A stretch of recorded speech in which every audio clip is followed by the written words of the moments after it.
have a side games going on at this beautiful event in Atlanta, Georgia, more specifically Norcross, Georgia. And today we're coming at you with some King of Fighters 15 action. I will be taking you through all the action. I am Zoma, paired alongside Hime Cut. How are we feeling, Hime? What's good, y'all? What's good? I am tired, but I am here to talk some shit about the homies messing each other up. So we have it's a very stacked Georgia kind of looking top 8. Like, we see a lot of the usual faces, a lot of people that do well at our locals, but it's just really good to see them do well against, I guess, competition coming in from out of state, and then like really showing the stuff that Georgia KOF is not dead. Absolutely, they're definitely on the grind here, specifically spearheaded by the likes of Silvera, who will be facing off against Deezee Kujaku in winter semifinals. The other match in winter semifinals will be fellow teammate of UF Boomcube versus Data's own Chuy.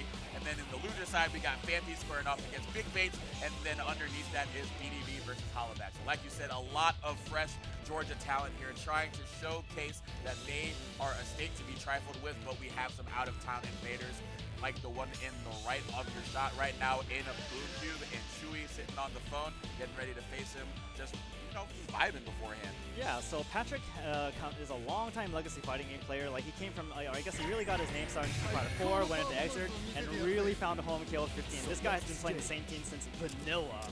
Oh my god.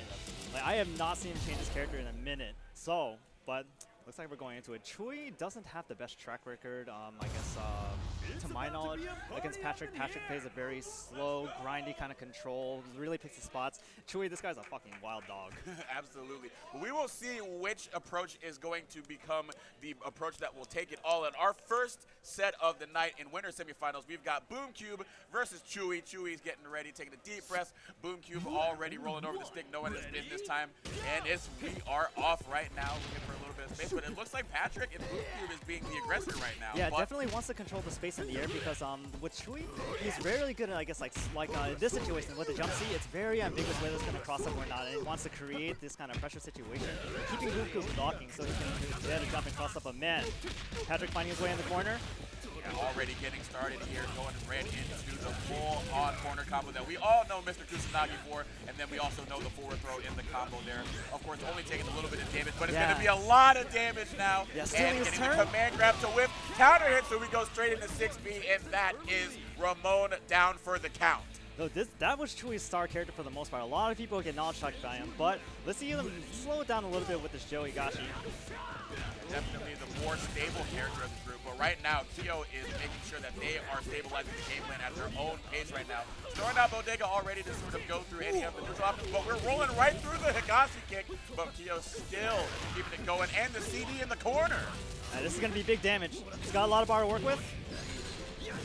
OTG? One of them right there. Yes, sirree. The OTG is on the table right now. Chuy trying to swing on out of there. A bit of a trade of the corner hit in air to air, but now getting a speed.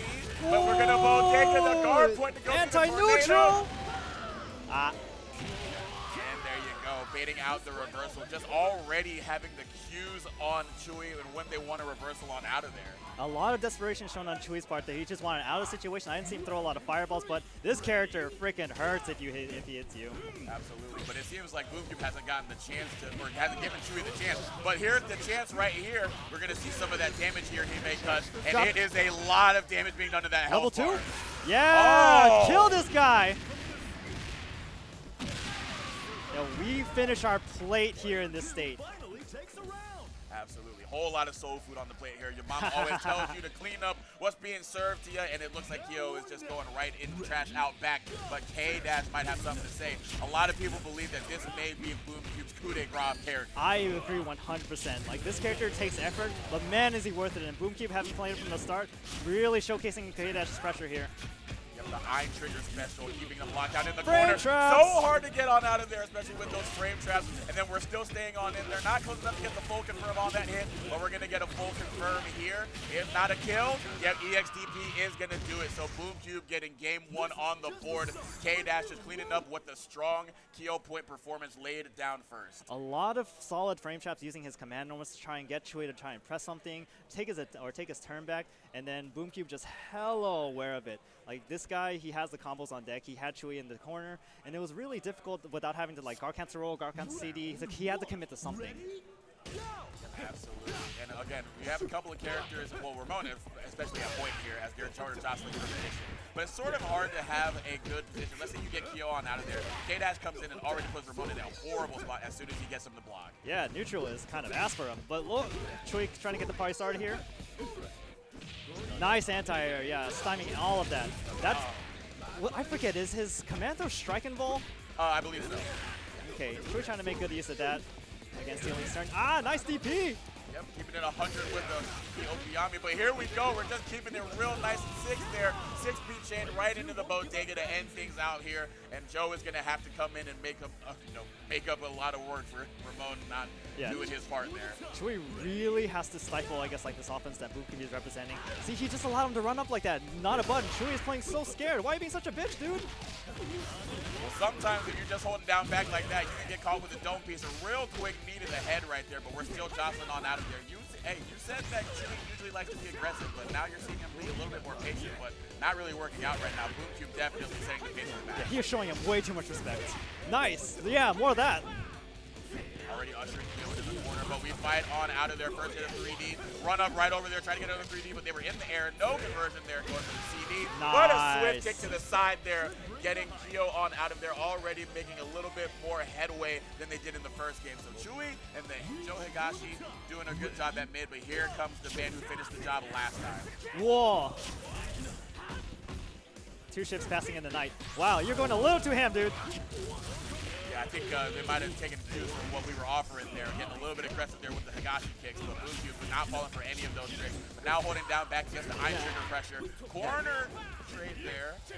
All right, keeping it in there, but yeah, you see how Boomcube is cranking that guard gauge now. It's looking a little good, but Chuy's low on life. He's still sitting on 3 bars. Come on. Yeah, guard cancel roll, not ready to tech the throw there. Not a true punish either, so that was just Boomcube being ready on the sticks, ready on the cue, ready on the draw with the throw. But now Godus is going to have to be ready with the win here, and they want to sail the ship into a winner territory, and they're already off and making good headwinds here. You better spend this. Yeah, great situation here. Unbelievable. What's for breakfast? Alright, nice for sure. Ops the back off. Yeah, create zone so you can start doing Coco Descas. Oh, nice bait on the throw. Good shit, Chuy. Absolutely great jump there, avoiding the throw, and then coming right on down there with the round clinching combo. So the Gonus is now being the unlikely hero here, but this is the first time we are going to see the Benimaru from Boomcube, but it's already getting its soul red. Absolutely, both of these characters get a lot of mileage out of just a little bit of meter. Benimaru with his conversion into like one super into another super. Again, it just hurts, but forcing Chuy into the corner again. Nice conversion. Gosh, yes, getting it already started. We use spacing tool of Raijinken. Now using Raijinken to extend pressure in the corner. Got to be wary of the command grab. So jump back Raijinken to stop the run out from Gonus here. The roll through, but ready for the throw, nice throw. now. Benimaru with the corner. Yeah, absolutely. Ooh, that could have been huge. Zone. Ooh, I don't know if you can super cancel it actually. This is it. Unfortunate, not quite ready to confirm into anything that would have extended a combo there. Patrick, aka Boomcube, able to get on out of there. Benimaru cleaning up, coming in at anchor for the first time and showing that he can still hold down the ship. So Boomcube will be advancing into winners finals with a 2-0 set victory over Chuy. Yeah, but Chuy's still in it. I forget exactly who he's running up against next, but I mean, this guy is definitely a momentum-based player. He needs to warm up a little bit, maybe get the top 8 jitters off, because this is, I guess, the first time he's been in a KO 15 top 8 in quite a while, I guess, like on a larger scale like this. Absolutely, yeah. No scale quite as large as this Climax of Night. I know it is a side event, but definitely if folks have been paying attention to the bracket throughout the entire event, it has been an entirely dense bracket in terms of the level of talent that you had to go through to get to this position. Yeah, so we had almost like 40 people, I think. Absolutely, yeah. I think 38 was the final number, but it was a very strong 38. And so to be able to get to winner side of top 8 like Chuy has, and with an unconventional team like he has, is a testament to what kind of player he is. So we will see more of Chuy in a loser side eventually, but we're going to keep it on winner side now as you see our next competitors sitting down, plugging in their sticks. We've got Silvera versus boy Deezee Kujaku. Yeah, Silvera, this guy is like the shining, I guess, like golden child of Georgia KOF lately. Like he's been putting in a lot of work and actually learning the game. Into actually learning the game. He puts together the Ranbats. This little okay. Yeah, this man loves KOF. So the passion shows, the effort is coming through, and then it shows in his results. Absolutely. Steadily been improving at the game, has thrown it down with the heavyweights pretty much since he got into the game. And he's a bit of a newcomer here, so this is a bit of a testament to sort of what you can do even in this new generation, because we think of KOF as sort of like a legacy game, like a bunch of people coming off of work from their 9 to 5 and then coming home and just being like, you know, I want to relax and then maybe fly out to a couple of SNK events. But this is a young gun here in Silvera, but sitting across from them is a veteran in Deezee Kujaku, who I unfortunately had the pleasure of being my round 1. And, I see. You see which of them is currently sitting on stream and which of them is currently on the mic. Chuy beat me, so I feel you. But I believe he's from the Northeast. Correct me if I'm wrong. But plays a multitude of different games. But I have seen him do some work in like KOF 15. I believe he played some 14 as well. But I apologize. The history is a little bit fuzzy to me. It's all good. It's all good. But the history of how he's done today has been nothing short of strong, making his way through winners, of course. Like I said, a lot of talent throughout the bracket and looked so clean throughout, keeping to a pretty core cast of characters here. You're going to see the Shermie, you're going to see the Yashiro, you're going to see the Shermie, but he can dip his toes into the Gonen if he needs to, but he's definitely a fan of the Hakushu. I see. Well, who would you actually think that, we were talking about standout characters before. For me, I definitely believe it's Silvera's Iori, actually. A lot of people, they talk as a Blue Mary, but that character's just kind of cheap. Yeah. A lot of knowledge checks built into a solid character. But speaking of knowledge checks, we don't have a lot of Shermie experience, so let's see how Connor kind of adapts to this. Crazy enough, Silvera actually did take some sets against another Shermie player, formerly known as Miss Tricky, to prepare for the likelihood that they were going to fight against Shermie in bracket today, and also just get familiar with a character that you don't really see represented a lot like Shermie is. Kind of talked down a lot in terms of tier list, but on the other side, you're going to see a team that is usually top of tier list in Iori, Blue Mary, and Rock. So we're going to see if Iori can just overwhelm Shermie from the jump, and it's looking like they're doing just that. Great start here. Early command grab, now putting that in the back of Deezee's mind to get things started. Oh, okay. Iori is particularly good at trip guarding in this game just because his 2B hits so low, he gets a lot of meaningful conversions off of it. That's the mark of a veteran KO player, someone who can trip guard like that. And someone who can finish rounds that quickly. Only 19 seconds off of the board. Silvera off to a blazing start, ending things off with the fireball there. But in comes Yashiro. This man can throw some haymakers if he gets the chance. Absolutely. This guy has got the buttons. Oh, this could hurt. Yes, 6B. Okay, does not spend any meter here, goes for the cross-up, but no dice, a little too shallow. Oh, and jumping out of the way of the DP, trying to steal a turn was Deezee Kujaku, not able to get a full combo up with DP, but great anti-air DP. And great back. I was going to say, you're going to see a lot of that from Silvera, very clean with the anti-air ATPs. All right, a lot of him. He tries to go for the triple guard again, but nice rollout. No punish, though. Yeah, a little bit finicky window there while you roll past that. Here we go. Getting out of the way of the DP, not quite fast enough to catch the recovery of it, but still able to get the full juggle here. Ended up with the ATP. And catching it. We use system mechanics here.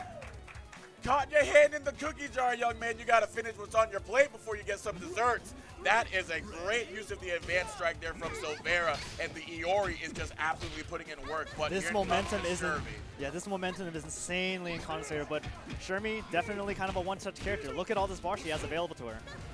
But Deezee looking a little lost in terms of this overwhelming offense that CoN is representing.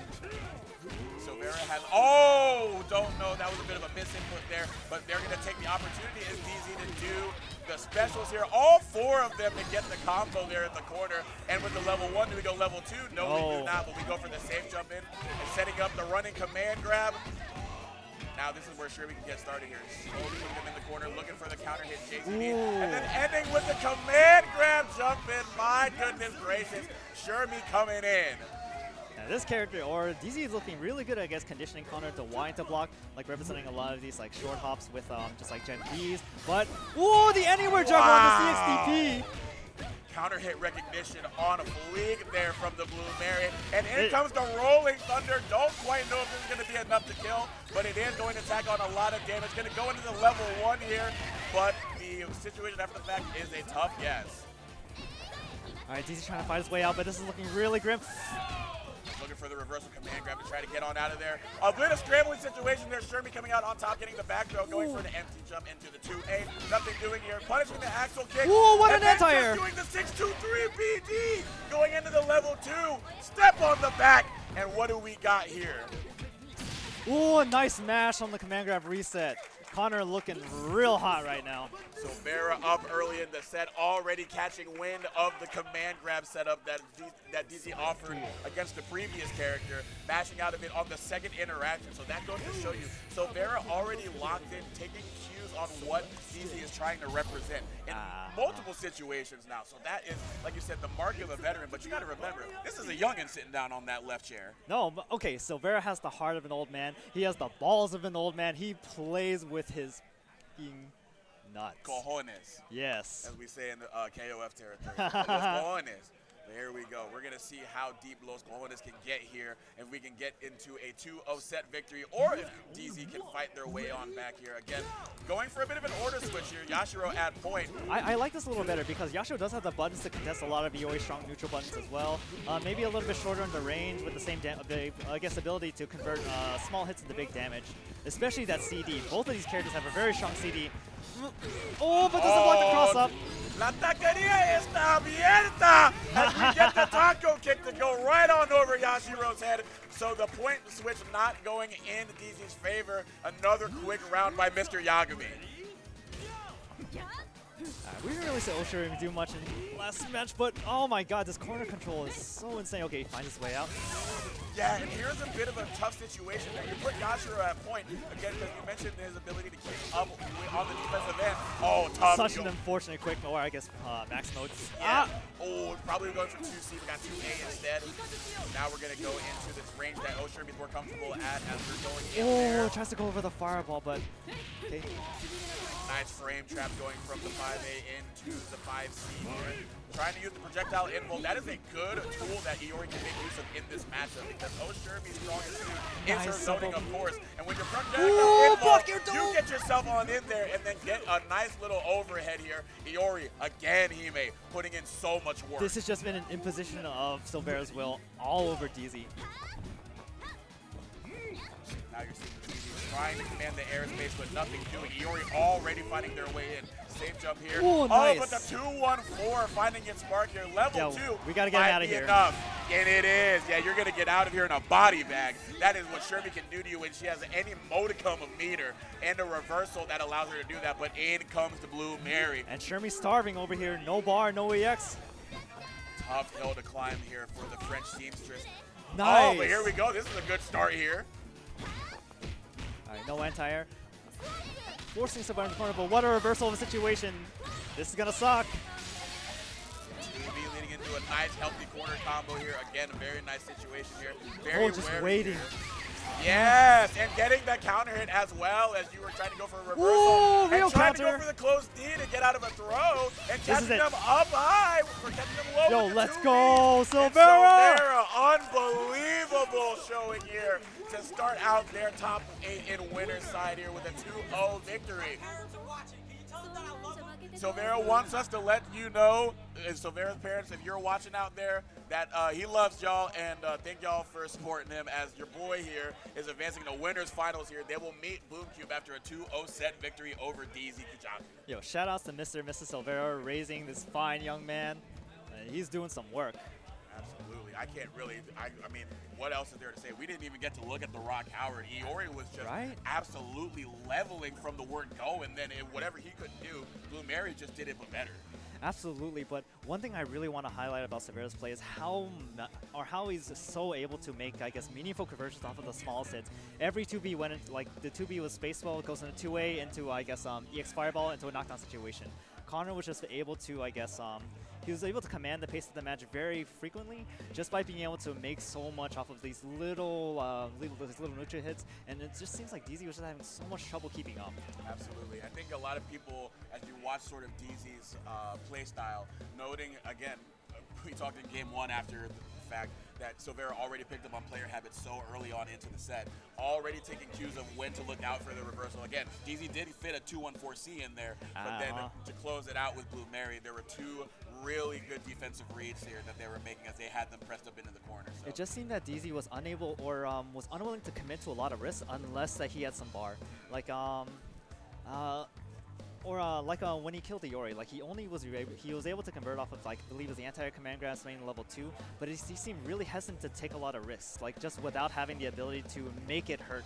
Like, and again, going back to what I was saying about Connor, he will spend the bar to get a good situation just to keep you mentally taxed constantly. This man will keep rushing you down, and then he's really good at varying his pressure too. Like, you saw Blue Mary a lot of the time before, I think the real counter interaction, he just sat there and waited, backed up a little bit, waited to see what Deezee would do, and I really respect that about his play. It's very easy to play outside of yourself, especially when we get further into the bracket and you're in Winterside. The lights are bright, the stage is elevated, and you got a whole bunch of people behind you chanting and shouting at every move that you do, but just like you said, the composition is still play inside yourself and vary your options, having the mindfulness while you're going throughout the set. Very good stuff there. And again, the heart of a veteran there from our young gun Silvera. But we've got another youngin in Beanibee as we are shifting down into loser side. Beanibee sitting down across from him is going to be the man with the Kyo stick, the Kusanagi Golden Boy in Data's own HBHollaback. This is my boy, Sean. We have been going back and forth in KOF since 13, and this man has always stand Kusanagi. Like he has, at his wedding, he even did his hair to look like Kyo. He had the headband and everything, came out to Osaka, did the whole Orchanagi finger flare. This man loves him some KOF. And one of the hardest working men in terms of, I guess, like the part of the data team. He has been added in the arcades all weekend. We've all been getting no sleep, but man, he made top 8. Let's go, Sean! Absolutely. I've had the pleasure of playing a lot of sets against both of these two, actually. Most famously, I had a First to 10 versus Sean, where we battled it out over which of us had a favorite burger restaurant. I came out on top 10 to 9, but it was no small task. I forget, were you Team Shake Shack or Five Guys? He was Team Shake Shack, I was Team Five Guys. Okay, you know what? I love Sean, but I'm kind of with you on that. Team Five Guys, yeah. Look, I'm so with it that I spent $40 at ECT to get a DoorDash to my hotel. I wanted a milkshake. But here we go. We're going to see what's shaking on the HBHollaback team here with Benimaru, Ash, and of course the Kusanagi. But on Beaniebee's side, we're going to see them settle in. I can get a quick peek at the team. I saw Oshirmi and Geese. I don't recall what the point getter was. Yeah. But, it's Iori, yeah. Iori is usually the mainstay, but they also cycle between King and Cronin, but it looks like it's Oshirmi and Geese here. There we go. Raijin can get things started here. What else do you expect from Benimaru round start? Nice grab. I'm pushing his way into the corner. Oh, CD trade here. Going right back on the full screen neutral here. Beanibee trying to find a way on in here. Slowly but surely trying to get on in there, but a DP to get things returning to neutral. Like we're right back on in there with the jump CD. So one thing is the pace of this match looks a little bit slow. You see a lot of information gathering from both sides, going for a lot of these non-committable pokes, and just to kind of see how the other reacts. Yeah, Beanibee definitely more of a slow starting player, definitely trying to snuff out the habits of the other opponent, but Benimaru is the one that's getting off to the quicker start here. But we're still fighting our way on out of it. We're not out of it, but we still have a little bit of life left. But that level sucks. 1 not helping you. That's gotta be stinging for Beanibee there. Yeah, Sean showing a lot of control, a lot of restraint, and just converting really easily off of that. But Alright, so our second appearance from Oshirmi here. I think we're getting a unique team as well here, but the JD is nothing unique here. We see that a ton from Shirmi as well as her regular counterpart. Going for the advanced strike after the 2A here. Hopping on over there, but catching them on the other side. throws him out of the corner though. Nice block on the cross side. Yeah, definitely. If you see full jump, you definitely know they're going for the JC there. Oh, I thought he was coming for the flip kick. JD closing it on out there. Sticking out the big old boot in the air. So now Benimaru's on out of there, and Kyo is going to have to come in. This is the Golden Boy, remember. This is his baby. All right, lots of places going on. No conversion there, a little too far. Nice. Messing up on the combo. Still got in there with a 5C, but not quite ready to confirm. Maybe was looking for a throw there. A lot of stray hits that are not confirming into much here, but you're still setting the pace, ushering Shermie into the corner, but a JCD retreating is going to get them on out of there, and now we can play the fireball game. Sean opting not to play neutral there, wanting to EX Rekka in, but Beanibee finding his way out of the corner, now forcing Sean into a bad situation. Finds his way out, nice cross up, that's so hard to see. We got the big boy combos, hell yeah! Shatter strike extension here, going straight into it. Not going to do anything super related here, but just going to hold down the corner. But good jump out there from Beanibee, but still being met with a jump CD, rolling out of the way of the Rekka. Ooh, anti-neutral! Not quite ready. Sean playing really small. I like this. He has a hella life lead. Yeah! Absolutely. The impetus of momentum was on Beanibee to sort of run in even after throwing out that EX projectile. Even while it was slowly making its way towards CEO, Beanibee felt the pressure there. But you're going to feel it bad, but no punish on the 6D. Missed opportunity there from Beanibee and the Keys Howard. Both these guys sitting on a lot of bars, so this could really hurt. Spend it. A little too far to pick up OTG, just off suspend bar. Nice, keeping him out. Ooh, nice 2C. It hits to the fucking sky. Right back on in there, trying to jostle for some position. Rolling on out of there with the guard cancel. Oh, good whip punish on the palm there. Oh, but a little bit too susceptible to throw there with the positioning. Ooh, that could have been big though. Ooh. Frame trap. Nice anti-air. RA will do wonders for you in that situation. Advanced strength. Trying to catch the retreating roll, but just a little bit shallow on the jump arc there. Beanibee able to clean things up with the Keys Howard, but now HBHollaback coming in with a nuke in the back pocket in Mr. Ash Crimson. So definitely a specialist character right here. We've all seen the KO 13 memes, how it feels to play Ash. It's kind of true, but man, this character can kill you too. Ooh, no trick, but shot! Unfortunately, got the touch that they needed. Not quite ready to go to sound or get their sound collet extension there, but two bars that you're definitely going to wish you had back here, but they're still in a really good way if they want to sit and play the zoning game. Yes, I really want Sean to play really patient here. I like that he's spending the EX to, I guess, create the space, keep him far away, but good conversion. Next hit kills. Whoa! Arms in the air! Nothing! Caught him with the hand in the cookie jar in the form of the parry, delaying it just a little bit after setting up the fireball to circumvent that reversal attempt from Beanibee. HBHollaback going up in the first game of the set here. Oh, I really like his choice to use jump CD there. It is a bit of a delayed button, and he's aware that Sean has a lot of, I guess, good awareness in terms of like these defense situations as well. He saw that Geese had one bar and thought, okay, I'm jumping in. Geese's anti-airs are like what, 5A, 2C. What could be the worst possible thing that happen? And that's a counter. And played around that very well, but opting for a character switch. Yeah. Mentioned that they do dip into the King a little bit. It looks like King is going to come on out of here. Again, another unpopular character switching from Shermie into King, but still of the zoning archetype here. So I'm wondering if this is more of a like a comfort pick in terms of, you know, they feel like it's more ready for the moment, because I can't imagine that the game plan against Benny Mario in the point where would be much different with King as opposed to Shermie. I actually feel like it may be a little bit more towards kill, because Sean was representing a lot of just EX Rekka and neutral, trying to call out a button, call out something out. So like, especially with King's fireballs in the air being able to retreat, I think he really wants to be able to create that space. And then good footsie normals, 5C, 2C anti-air, 5D from far away. Whoa, just raw roll. And also that really good sweep there. Very underrated part of her tool. We already saw him try to run up and throw that on out there to control the neutral. But here we go. A little high on the jump there, so good awareness from Beanibee to get the back throw to put Benny into the corner. Nice, and even more awareness on the 2C. Beanibee looking at control here. Nice. Pressuring Sean. Frame trap looking for a button. Nothing doing though. Got the JB to get on out of there, but again, not quite ready on the ground to take the throw. Ready to match 2A there, but not ready to go into anything after the fact. Now we're sitting back with the Venom Strike gameplay. You're seeing King do a little bit of work that Shermie couldn't do. Already putting the life bar into the yellow. And now into the red, potentially, but the stand CD on Wake Up. I shot. Now, I like the choice of King because Sean is typically, I guess, a very even though he does play low slow himself, like with low control buttons, he's still a KO player at heart, so he likes to go in. So slowing the pace of the game down with King, I like the choice of Beanibee. As you mentioned, Kyo was the one that was doing a lot of work, so we'll see if the King counter pick keeps going here. And it's looking like it's already doing just that. The advanced strike catching a button, so no throw to get a bigger combo, but still message has been sent. You're gonna have to be a little bit more selective with your defense. Well, tries to get out of the situation with the EX Rekka, but man, this control from King is looking fire.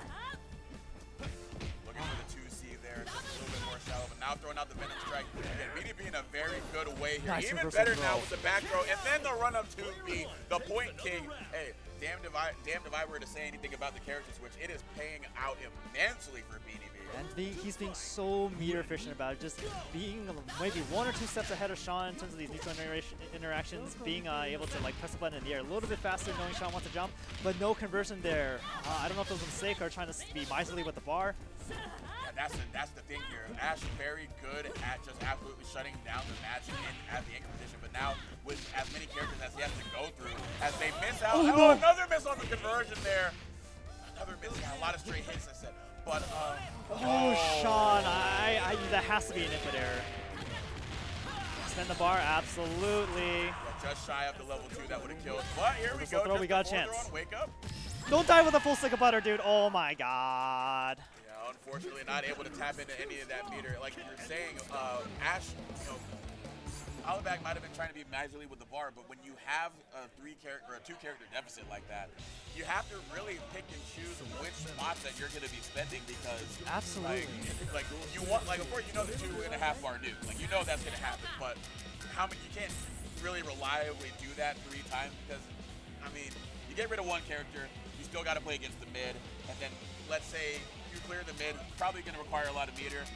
Probably not going to have the TOD in the back pocket for the anchor when it comes out. I feel like he spent a lot of, he looked kind of, I guess, like in between whether to convert off of his smaller hits or looking for a big hit because like it kind of, playing a character like Ash, like you said, a nuke, is kind of like, I feel like people's scope narrows down a lot, especially when they have all that bar and then they're such a life deficit. They have to look for big hits, or they often look for big hits, and then maybe ignore the smaller conversions they could have made, just spending a little bar here or two. But I feel like Sean was just playing really stiff, but opting not to worry about Ash at all. We got big damage either way with Gennett still. And I guess you still have a lot of the neutral control with the Koko Deskas, EX Koko Deskas. He still has that space control while being able to more easily convert, not having to worry about dropping long, cool combos. Yeah, I think also a more stable tournament character as well. I agree 100%. We mentioned that when you have Anchor Ash, you're definitely trying to go for one thing, and otherwise, like, it's very hard to play. But Jonas can sort of, fill whatever pace of the game that he needs to. But let's see if Kyo can actually win the point war here as they switch from Benny to Kyo to get things started. Oh, got the 2-way to challenge, but not able to convert anything. That's going to be something that's going to be key here in Game 3. Getting these opportunities and capitalizing on them. That's counter, but reversal back throw. Alright, signs of life from Sean. Nice reset. Knockdown, but slowly pushing Beanibee back to the other side of the corner. Running right into the Venom Strike though. And getting out of the way of the advanced strike, but went into 3D. The second hit, not going to be able to do anything with that, however. We're going to be able to do something with another hit or a low hitting move, and that is the slide there from King. But the 3D fight against Mark here, not quite able to take things out. Ooh, nice rollback, but this is still anyone's game over here. Yeah, wanted to chip him out. EX red kick. If you see fireball. Oh, there's the red kick, but he just runs up with the throw. King able to take defeat from his own jaws there and get victory. Good presence of mind from Beanibee, recognizing that Sean was playing a little scared. He had the life lead, lost it real quick. Absolutely, so Benny Mario now coming on in here. We've seen the matchup play out a couple of times now, so we'll see if, now that there's not a lot of life on King's bar, will HBHollaback be a little bit more aggressive? Yeah, right now Beanibee is still playing with house money. Where's your up character? So yeah, you definitely get the sense that Sean is. But nice there we go. jump over. As I say that, jumping over the EX Venom Strike to get the counter hit to seal it. But I was going to say, with a lot of these hits that HBHollaback is getting, not converting off it, you got to wonder how much of that is nerves. It's either nerves or fatigue. One or the other, but ooh, that's active for days. Raijin is so active. He's got a lifetime fitness membership. Here comes the command grab here. Trying to go for a little bit of a tricky cross-up setup. Yeah, but this ain't 13.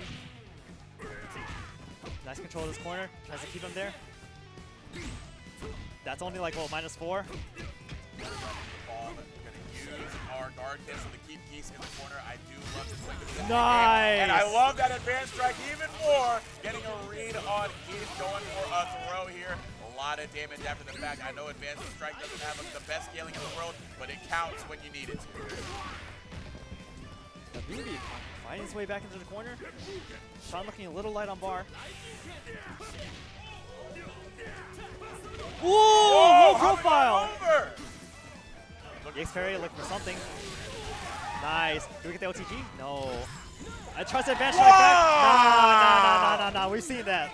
Fantastic awareness there from HBHollaback, going from button into roll to whiff punish the advanced strike there. Benimaru now showing signs of life here, and now the Iori is going to have to make up the difference.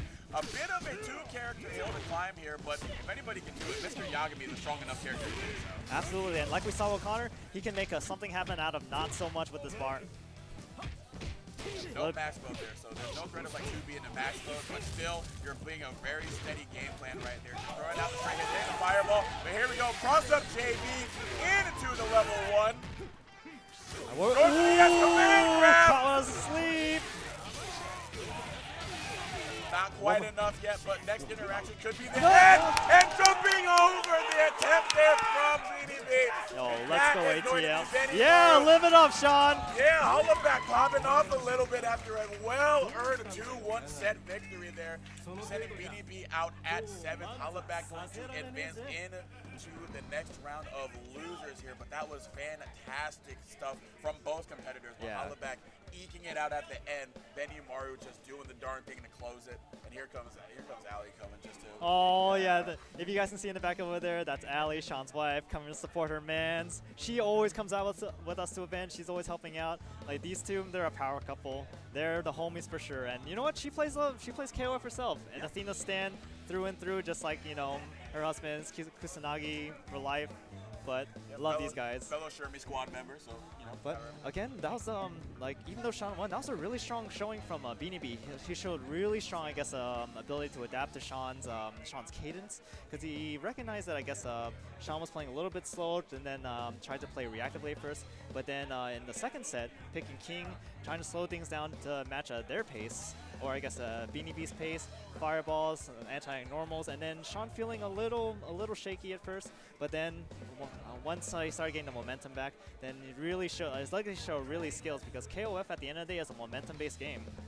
Yeah, crazy enough, I think in line with that was that they were trying to play a little bit more preemptive, and I think that King being able to play that preemptive game a little bit better against what HBHollaback was representing was a really good counter pick, and it paid off immensely in game 2. Absolutely. But like you said, Sean just tapped into the game 3. I believe so. Tapped into game 3 and just was able to, even though they lost to Kyo early, Benimaru just came in. Again, it's a very well-balanced character to where they can fight comfortably at many different phases and many paces that they find themselves in. So that was a good use of the versatility of Benimaru to sort of navigate through the King counter pick and then eventually just take the set. No, I agree 100%. But stepping up, I believe we have our winners finals here. We have Young versus Neo again. Silvera coming up against Boomcube. Yep. Now, again, both these players, I guess, relatively new to KOF. I mean, sure, like both of these players have messed around a little bit with 13, but still really finding their stuff playing 15. So like this is a meeting of like I wouldn't necessarily call them your generation, but still like all the old heads are in losers. Yeah, true enough, and there's a meeting of teammates as well. Both of them are part of the underground. That is true. Underground Fighters team with the likes of Dente and Dark Angel. And yeah, shout outs to those guys. Yeah, absolutely, and you can definitely tell the Tijuana team has definitely leveled up both members' levels of play, because they just go head to head in high level matches all the time there as part of their own events, and even just practice amongst teammates. I respect choosing the music here. Oh, you have to. It's like it's a level. Maximum Impact though. Y'all got whack ass taste. What the hell are you doing? It's got some bangers. Like per capita, like it's not the best, but it's got some select bangers on Pick 2K2 or 13. Man, okay, whatever. I mean, you said these are the new heads, so they might not be familiar with the range of the OST. They might not know yet. You know what? You're right. Yeah, but anyway, they are familiar with each other, and we're gonna get familiar with them because we are now in best of 5 territory here in a winners finals here. Boomcube and Silvera will be squaring off. Boomcube coming in, of course, with the tried and true team that we saw earlier in the Kyo, the K-Dash, and the Benimaru. And then on the other side is Kyo's, well, I mean, lover, Iori Yagami, Blue Mary, and of course the GOAT, Rock Howard, the City of Wolves coming on soon. But we're playing some KOF 15 right now, and we're playing the Kyo game on early with the nice hop over the fireball. Very good awareness of Silvera's pressure. Oh, nice frame trap. Oh yeah, hitting the full damage here. Boomcube taking the momentum very early. Taking out the 5 to try to get on out of there. But So close to doing. stun already. Yep, God even matter. Got the damn. counter hit on the jump CD. 17-second Kyo Kusanagi round. Something that we've seen from Hollaback, but now is going to be Boomcube doing just that. Absolutely, but here we got the cheating character Blue Mary. Nice anti-air. We're so aware. Mentioned how Silvera is good with the anti-air TPs. Who do you think he learned that from? Boomcube, the one that he's trained against all this time. Showing you that you got a little bit to learn, but hey, I learned it from you, old man. Got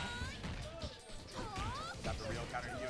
Oh. Nice jump out of the leaping command grab. Still ready for it the second time around with Boomcube. Returning back to neutral now. Got the 2B to hit. Oh, but nice jump over the 3D. Especially in the other corner. Nice throw.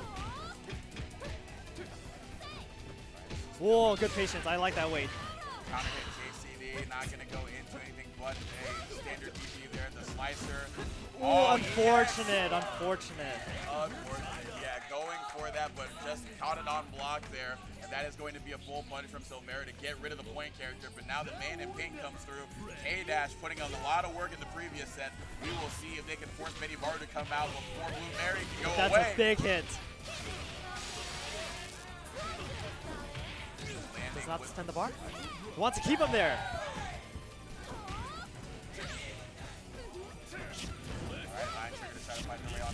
Swinging that big old protagonist far C, but we're jumping back on out of there with the jumping aerials. That Blue Mary has so many that are beneficial in so many different situations in that aerial game. Yeah, I'm loving the spacing on these slashes from Silvera. Nice patience.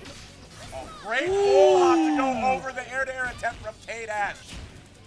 Now we've got them in the corner, but the protagonist far C gonna win punish, and the full mid-screen conversion that K-Dash has afforded. Boomcube is already knowing that they can just take full advantage of that, and Blue Mary's on out of there, but they did put a lot of work in on that life bar. We'll see if Rock can clean up, and it's gonna do just that with the anti-air 2B. Silvera's still sitting on a lot of bar, but this is the hallmark if I think like all the characters on all these teams, they can make so much happen with so little bar. Even though Connor does have the meter advantage, still like Benimaru able to I guess like like this. Oh, there you go, level 2 after the counter hit JC. Look at that damage. Going in Benimaru. Exactly. Nice good DP there. The first reversal represented there by either contender actually. Alright, lots of footsies here. Like similar to what you saw with the Aspen almost got the far C conversion off the fireball. Similar to what we saw with the Mary and the EX slicer being represented in neutral in different spaces. We saw a hard edge come out, so we'll see if that's something that is gonna be. Got the whip on the far C, not quite ready to hit confirm though. Good hop over on the fireball. Gonna be able to confirm into the level 1. Not gonna be quite enough to kill. Crazy how we're both in a one-touch situation. Nice throw, that was so brave. Oh wow. So manly. My gosh, I'm gonna make it your problem. Come here and let me talk to you. Let me whisper something in your ear. I'm still top 3 regardless of what they say. Benimaru cleaning up to win game 1 there for Boomcube, but Silvera making it work for him. I think this goes back to what I was talking about Sean earlier. When you're sitting on a lot of bar and then you're at the light deficit, it makes you play really stiff if you don't have the mental momentum. Connor looked like he was playing a little too scared, knowing that if he got the hit, he can make the win happen. But you know, Boomcube aware of that, run up and throw, sniffing blood, or fear perhaps. There's a bit of reverence that Silvera does hold for Boomcube, being a senior in the scene. Nah, you can't respect your elders. But no, definitely knowing that full well. Silvera came in with a vision. He wanted this match more than anything else in the world. This is something that he's been training for about, for as long as I can remember. He said that he wanted this match against Boomcube, and he's going to give him everything that he can handle currently. You know what? He's here. Nice DP. So we're having momentum here. No punish on the Rekka, a little far. Good block. Punish this. saying, I'm Kill him! I'm Iori Yagami. I know that you're going to try to finish that record. You're going to try to catch me. You're going to catch me asleep at the wheel here. So Vera now winning the point war, forcing K-Dash to come out a little bit earlier than they did in game 1. Nice, Science Life from Connor. Nice check. Where are we going? Raikuga, OTG. Ah, foot CD. Buku's got these. This is one thing that you really have to respect. K-Dash can take you corner to corner so easily, but nice reversal 2C. Being a little bit more aggressive, challenging on defense is Silvera in this game too. But here we go, an equally impressive challenge there from Boomcube. Now keeping Iori locked down here. Slowly inching their way out, walking underneath and getting the anti-air 2B. Alright, opting to save the bar. Oh, good awareness. Unbelievable avoidance. This could kill. Strike, and yeah, ooh, not drops. behind trigger, not close enough to get it, but still gonna chip him out there. Tough situation there for Iori. Could have spent the guard cage if they wanted, or the bar if they wanted to, guard cancel on out of there, but just give it. We're up a character. Yeah, so. exactly. Ooh, bad whiff. Definitely a mistake. Yeah, a fatal mistake potentially here. We could finish the job here? No! Missed input there. That had to have been level 1. It's okay, it's okay. We're cool. Level 2, I think. Nice check on the slide. Mix up. Nice overhead. Shades of 2K2. Nice rollout. Ooh! Oh, on the other end of it. Being a little bit patient. Delay 2B. Catching him a little bit. Standing up a little bit out of fear there. I like that delay walk up 2B there from the boom area. Super scary situation, especially with that low on life. Even on bar. Nice strip guard. Again, catching these misplaced jumps there with the 2B. That has been the mark of Silvera this set. Absolutely. Ending in the corner situation, but Boomcube fighting his way out. Down, gonna get another level 1 and with Blue Mary in the corner. Like you said, many Mario can do a lot with a little, and we are already coast to coast with a lot of tax done on that life bar, but we are DPing on out of there. Nice block on the JV though. Alright, Connor trying to play a little small. He's got to go in. Playing with House Money is sort of like what you saw from Beanibee early. So if you're up a character, just swing yourself at them, but good full jump JB there from Boomcube. Mario forcing out another anchor battle. Rock coming in with 2.5 bars. They're more than enough to get the job done that he needs. Yeah, but there's something kind of mentally freeing about not playing with a lot of bar on your Akon or an anchor, and I think that's where like Boomcube really shines. He's just looking for opportunities, and not just looking for, I guess, like to finish the job. Wow! With Aido kick into the finisher, you hardly ever see that. Oh, tough. The far seam of please, please, kill this man. 6-2-3. Going into the Let's go. Good stuff. Rock Howard clinching game 2 for Silvera. We are knotted up at 1 game apiece going into game 3, and neither of them are showing any hesitance in keeping it in anything other than a run back, because we're going straight back in there. No, I don't think either of these guys are going to change their character the entire set. We know Boomcube's team and we know Silvera's team, and I think that's what we're going to get this entire best of 5. And just a lot of respect shown for each other. I don't think they're going to bring anything but their best. Unless Silvera wants to troll and play on hell, but ooh, cheeky overhead there. Off the reset. Slowly pushing Silvera to the corner. Nice fight. Ah. A lot of jockeying for position. Out there, both of them trying to get the Takedia open, but this time around. Nice anti-air DP. Silvera wanting a lot of space to react, but Boomcube smelling blood. Says, you're giving me space, I'll take it. I'm going to take a lot of life off of your health bar as well. The lane forward throw as well. Good stuff there from Boomcube. The point war going to them. Bit of a trade-off. They won it in game 1. Silvera won it in game 2. Boomcube being the victor here in game 3. Whoa, good reactions there. Red kick out of nowhere. Baiting out the real counter, but still out of range. But not out of range of the punish after jumping over the slicer attempt.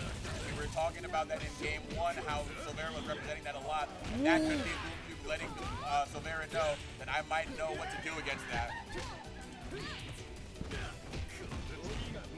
Slowly marching him down with the Rebecca. But here we come flying in with the JCD. Slicer, again another punish here, Boomcube just looks like he's doing a really good job of understanding where Silvera wants to be at any given moment, but think we gotta drop the bars. I'm gonna opt to spend for the point kill there. Might not live to regret it long enough though. Getting on in there, got Ooh, nice situation, That's should gonna take be it. enough. Yo, pardon me, Connor, you know what you're doing. That's why you're up there and I'm over here. Hands up. It's okay. Me. You got me. I can hang out with Zoma. Here we go. Iron Trigger to get things started here as K-Dash come on in there. Bit of a wild real count in there. Not any immediate danger, Nice conversion. Yeah, the spacing job on that far seat. You got to be ready for that if you're going Nice to mix. mix. Wow. Got the run under and made it out. Or not even made it out, but got 2 bars out of the raw maximo there from Boomcube. Now they're going to try to make it count here with a couple of EX Iron Triggers. That's trying to force as well. Nice backdash, make it whiff, but I like the spacing from Silvera. Ah. Just a full jump with the JA there, winning their air-to-air once again. Both of them being so good at finding the right spot for either for the full jump to counter the other one here to attempt to win the hyper hop. But just one of 2B. Play the grounded game. Damn the air-to-air. I want to meet you on the ground and check to see if you got your laces tied. I would have liked Silvera to spend level 2 to put Boomcube in a one-touch situation like this, but oh. Ooh, cheeky overhead, but it's okay. Tremendous corner pressure there from the Rock Howard, making a mountain out of a molehill with that 2B, extending into a lot of unfavorable situations that Boomcube could not navigate out of with the K-Dash, but now Beanibee, who's done a lot of work here at Anchor, gonna go up against Rock. Yeah, we've seen Benny do a lot with just 1 or 2 bars, but man, he's stocked up before. Connor can still make a lot happen with 2. Making it happen with the JCD there. Try to go for a cross of JP attempt on that full hop. Again, full jump there, and now gonna land on in there. A lot of bar here. We'll see how he chooses to spend it, but going straight into the level 2 and catch up with the 2A, and then the level 2 to finish things off there. These delay buttons were the mark of game 3, and Boomcube using them to their advantage there to get the set advantage. Now Silvera going to order select. Yeah, he needs a little bit of time to think. Boomcube definitely catching Connor flinching a lot of the time. Like we saw that Silvera was doing a lot of, I guess, just like corner wait and throwing or corner wait in 2B, and like I believe Silvera's trying to play at, or at least when it comes to the anchors, Silvera's definitely playing a lot at Boomcube's pace. I don't know if that's nerves or respect, but especially against the Beanibee when Beanibee is bar, Boomcube has been representing that he isn't phased by the fact that he's at a life deficit, at a meter deficit. He's going to go in, he's going to try and force his will and force situations. And it seems like Silvera has been playing very reactively, especially on the Anchor v Anchor match. But, I don't know, collect yourself, go to character select. You still got 2 more to go. Absolutely. You can make anything happen. We are in a best of 5, so we still have to win 1 more game, and that gives Silvera all the time that they need to win 2.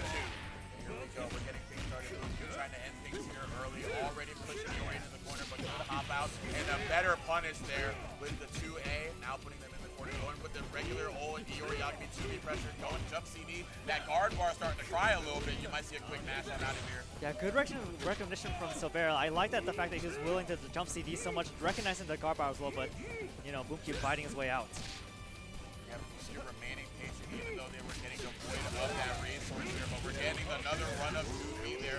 Such a tricky thing that all 3 of Silvera's characters can represent. Nice reactions. What an amazing hit. He got the counter hit, wasn't ready to confirm off. But we're ready to put these hands on Kyo with the command grab. Yeah, that DP was definitely a young man DP. That was reactions, not feeling. I don't know. I have a feeling that there was a little bit of malintent behind that. There's a, wait a minute, I'm not going out quietly. You're going to have to play me a little bit longer than you'd like to. No, again, that was reaction. I swear to God, that was reactions. Silvera did note to me that he has a really good sense of knowing when the common situations are that people don't like to hop. He might have that ATP already buffered. Yeah, absolutely. Right, okay. Similar situation, catching them on the jump, trying to restart their offense, and now catching them with a button in the air, the counter hitting the lead into the volleyball. Oh. This should be it. Yeah. Nice. Point characters are knocked out. Mary coming on in here. It's a battle of mid on mid, but these characters have been anything but 2 very strong characters. And a strong RC whip punish. And another one! These footsie CDs have been amazing. Nice rollout. But Boomcube's so ready for it. Farseed haymakers are doing exactly that, making hay, stacking up the pails. There we go. Good response there with the XGD there from Blueberry, getting the immediate backdash there, but not able to jump over Iron Trigger and able to confirm into a round closing DP. Rock is going to have to pull it together for the team, or else he's going to be sent down to losers. Boomcube showing so much control with this K-Dash, like the stand. Control of the air. Nice reversal throw. Come on, we gotta make something happen. Nice roll, aware of the pressure, knows the gaps. Boomcube is looking comfortable with this pressure. We're plus. Nice roll out. Ah, a little slow. Block on the low. Please punish this. Might have been trying to crank the guard bar to get a guard break, but still nothing doing here. Why didn't you spend the bar? I think they're treating a little bit miserly, waiting for their opportunity to fight Benimaru, being able to tap into install with another addition on the bar. Could have gotten the conversion. Nice, okay. Nothing doing. We got the 2 Bs, and Benimaru has a date with another Anchor Rock. And it's good that he finished it out before the 30-second mark, getting as much life as possible. This is still anyone's game over here. Absolutely.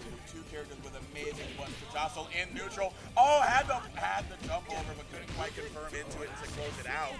Nice sweep there. Benimaru was a very favorable tool there. Getting another top. Oh my, this is looking bad. This might be it for our hero. Level 2, and then the EXP to close things out. Boomcube going to take it over Silvera.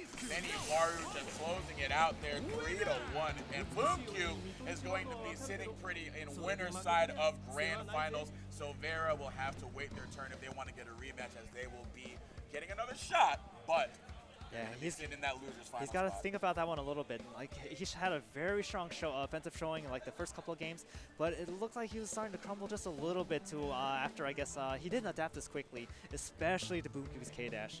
Like we mentioned earlier, those footsie stand DDs and the Iron Trigger so perfectly spaced in order to try and match someone mashing or trying to jump out, but well, he's got to keep it together. He's going to be thinking about that one. He's on his phone, maybe on social media, or looking up frame data, who knows.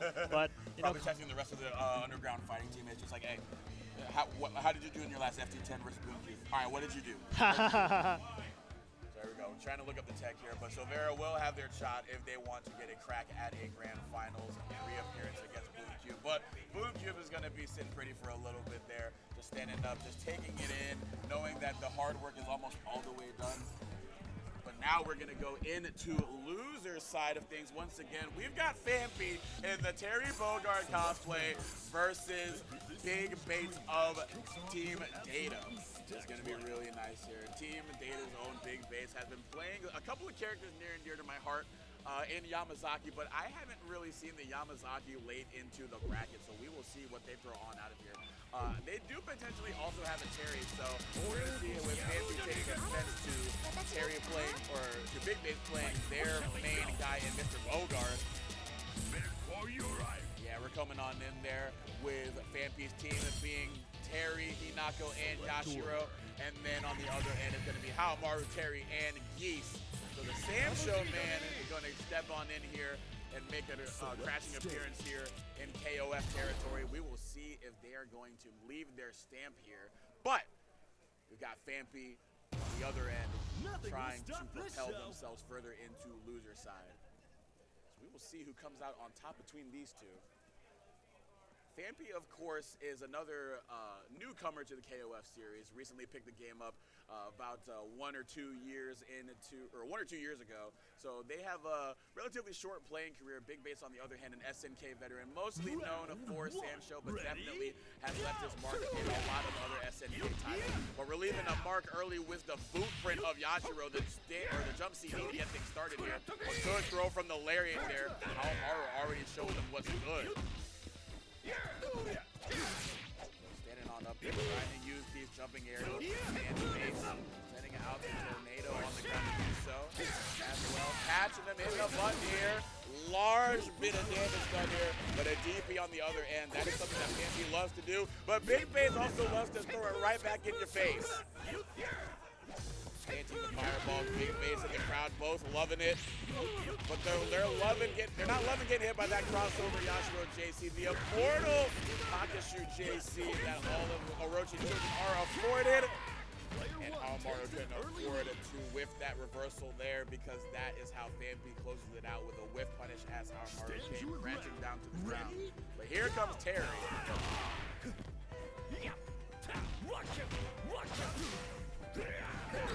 Got JC here, space in the air, but something similar on the other end there from Yashiro. Good anti-air DP, and the armor on the DP from Yashiro. Going for the advanced strike, but the power dunk from Terry on Wake Up BigBates. Unbelievable. Crowd wanting a Terry Bellegarde mirror match, but they got to go through Hinako to get it done. The XO Sport to get things started here. And then another nice anti-air DP, but a better anti-air on the EX. Beating out the Shadow Strike. Going into the jam. So straight into Wrecker here. Got that close to the hand a couple times. The third is going to do it, and how about a fourth to end the combo?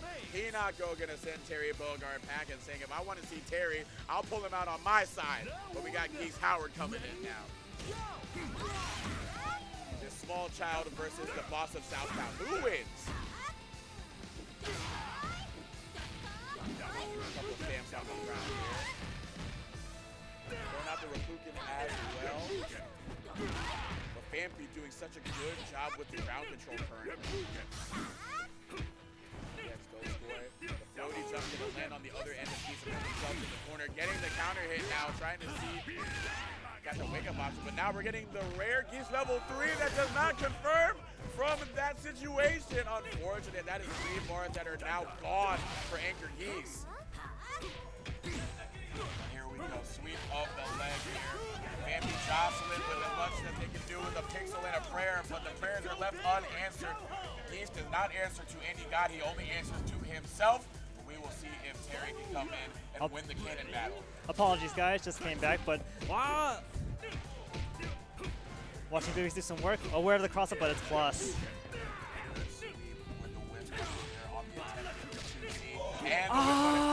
We dropping combos. I didn't know that OTG'd, I'm gonna be honest.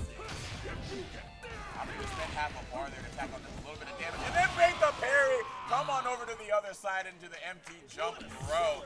Base going for a hard read, trying to make something happen. It would reverse the or it would reverse the position, put him in the corner. I understand the philosophy, but yeah, kind of living on a prayer there. Yeah, it was a tough spot for BigBates to be in, especially since they had lost those 3 bars on the command grab super that didn't hit.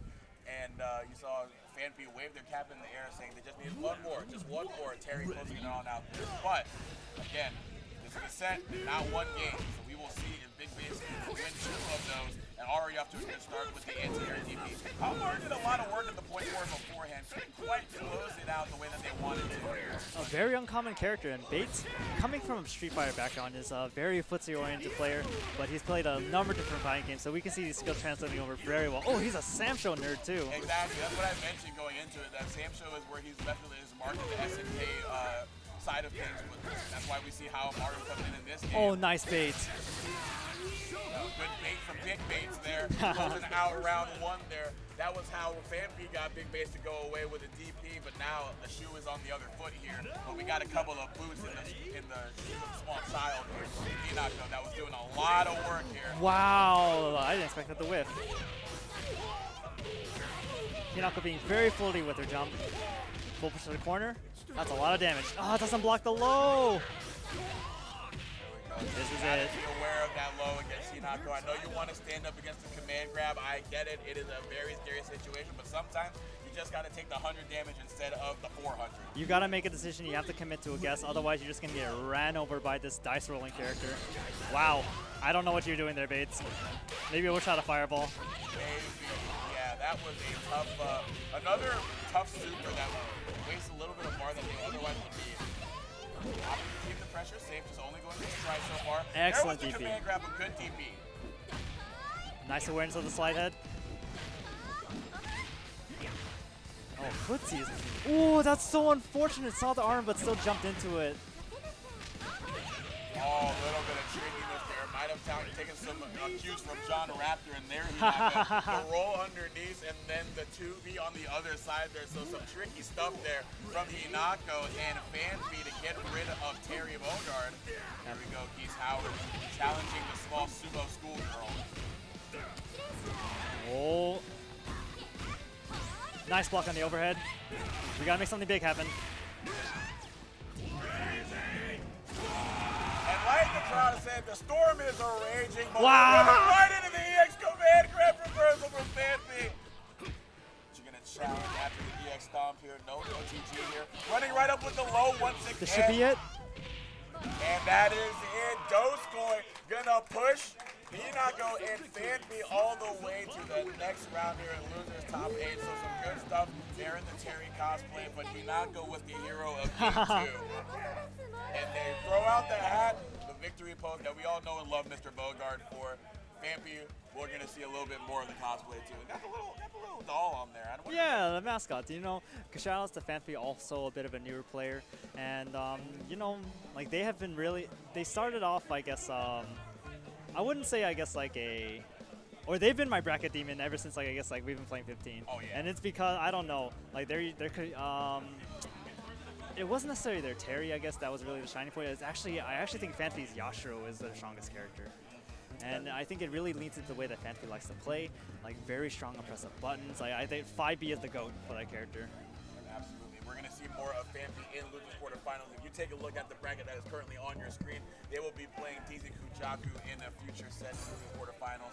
And we're going to all sort out who's going to be in grand finals. Of course, Boomcube sitting up there pretty up top, but we're keeping it in losers quarterfinals. Of course, our first match is a yawning Chuy. He's going to have to wake up because on the other side is none other than Data's own HBHollaback. So a bit of a Data team kill. Ah, yeah, this is just another day, another set of Modelos, another hangout.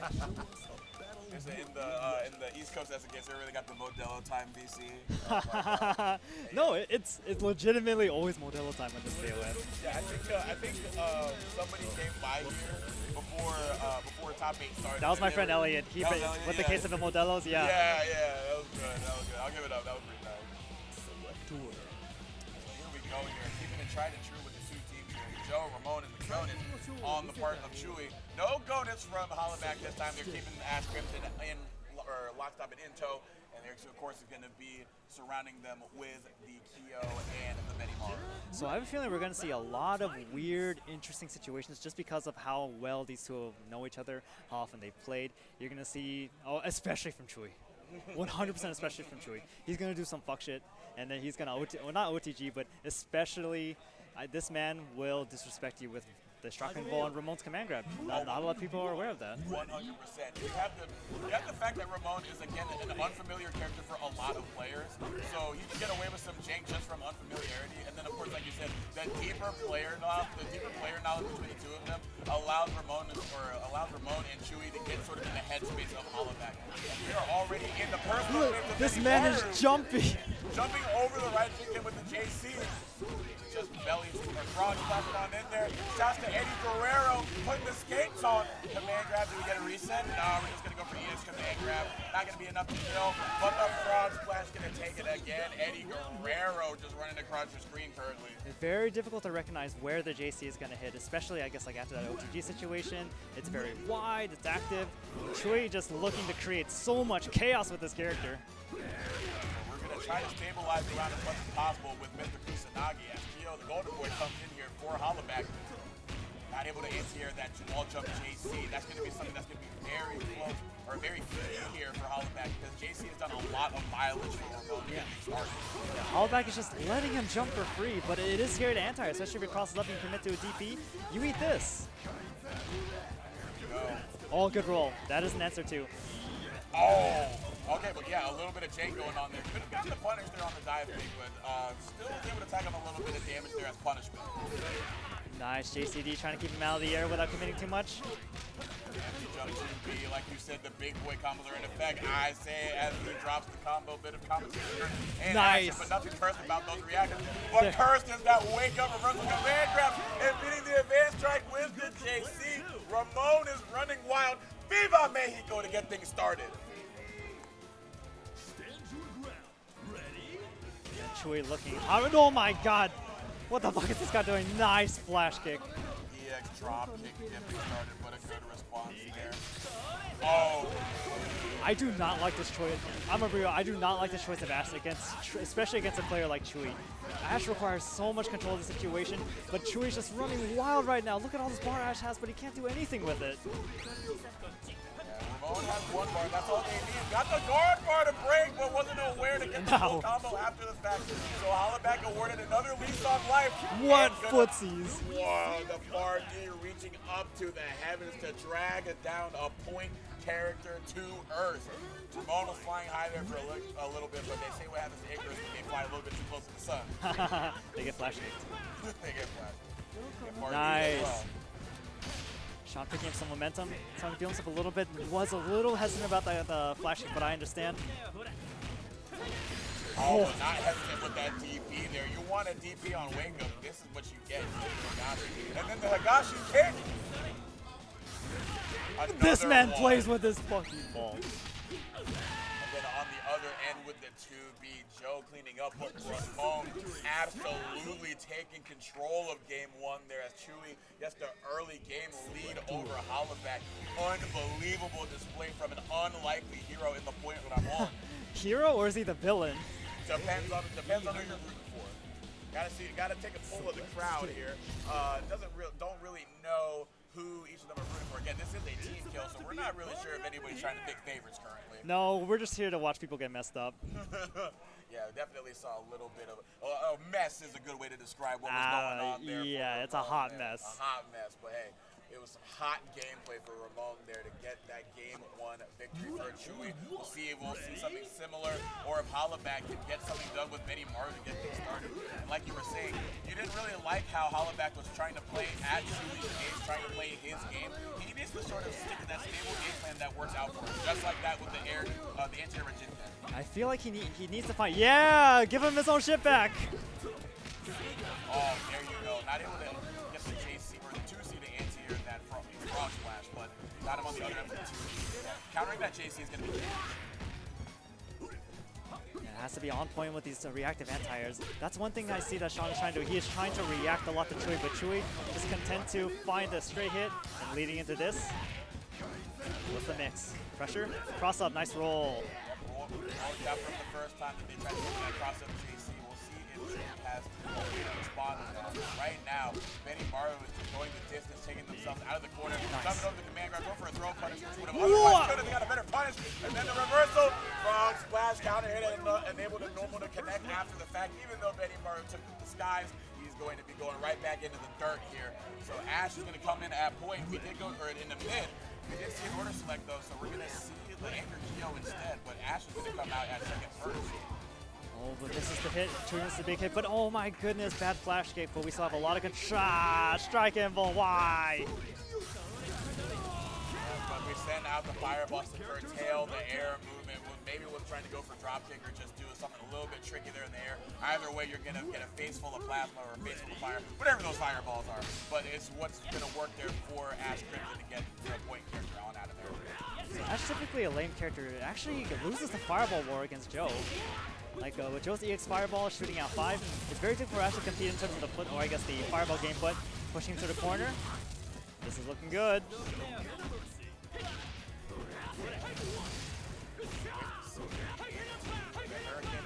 Sending them on out of there. We said the fireball war was definitely in Joe's favor. But for a wake up Higashi kick, but this time we're seeing not playing the scrambling game that Chuy wants. Absolutely not. Yes, we bait that. This is match point for player 2. I really like the range the Hollaback is standing at. It's just outside of, I guess, like a 5B range or something, but it's easy for him to react to a hop from Chuy, or just like sticking out a normal, and for even like a fireball or something. So like very good awareness of the spacing. Tried to bait a DP. Hollaback familiar with going into the corner because that is a character that they have in their own pocket as well. Oh, but got caught trying to reversal flash kick. And it's going to be a lot of damage here. Chuy wants to spend the bar. Just send level 3, dude. Level, oh, that works too. We're going 2 levels more. So just 3 bars spent. Get Ash on out of there with a wave of the fingers and bring Kyo on out of here to talk to the Sons of Orochi. Final round. Ready? HBHollaback's got a lot of meter to work with. Say Sons of Orochi, like Kyo's got the Sons of Orochi jacket. And there's a little bit of anarchy going in with the raw 3D, going into the max mode, and into the climax. Alright, putting him in the corner. This is a really good situation for Sean. And strike on after that. We're in a really good spot. Empty jump command grab, and that is going to be enough. Gio closing the doors on a sweep from Chuy. Game 3 is in effect between these two competitors from Team Data. You see, there's a lot of conversation happening between these two. Like, it starts off respectful, and then especially when it gets down to the nitty-gritty, these guys just really want to show that who is the alpha, like who is the more dominant one. Because like after the event, y'all are gonna go to like restaurants and stuff. So one of them's gonna want to have bragging points to talk about at the dinner table. No, we're talking shit over drinks. What do you mean? Oh, trying to catch the back roll. But nice control of shot. Yeah, you see that jump C to try and meet his jump C. There's a lot of awareness. Throwing out those aerial or those ATR right JBs as well, but now letting those JCs reset pressure after they find themselves in the corner. So again with the JC to get things started. So there you go, right Jim, can they bring him out of the sky?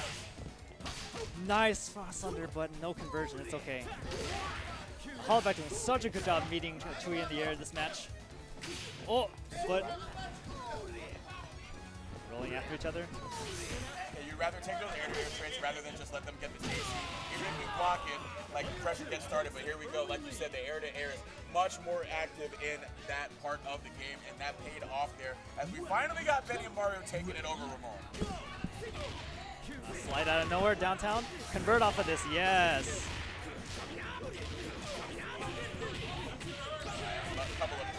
Spin the bar.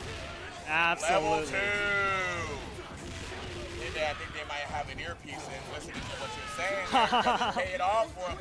Spending the cash, but you pay the premium to get Benny Maru on out of there. But here comes Ash Crimson with a healthy bit of meter. Absolutely. We got 3 bars. We can Sans Colette.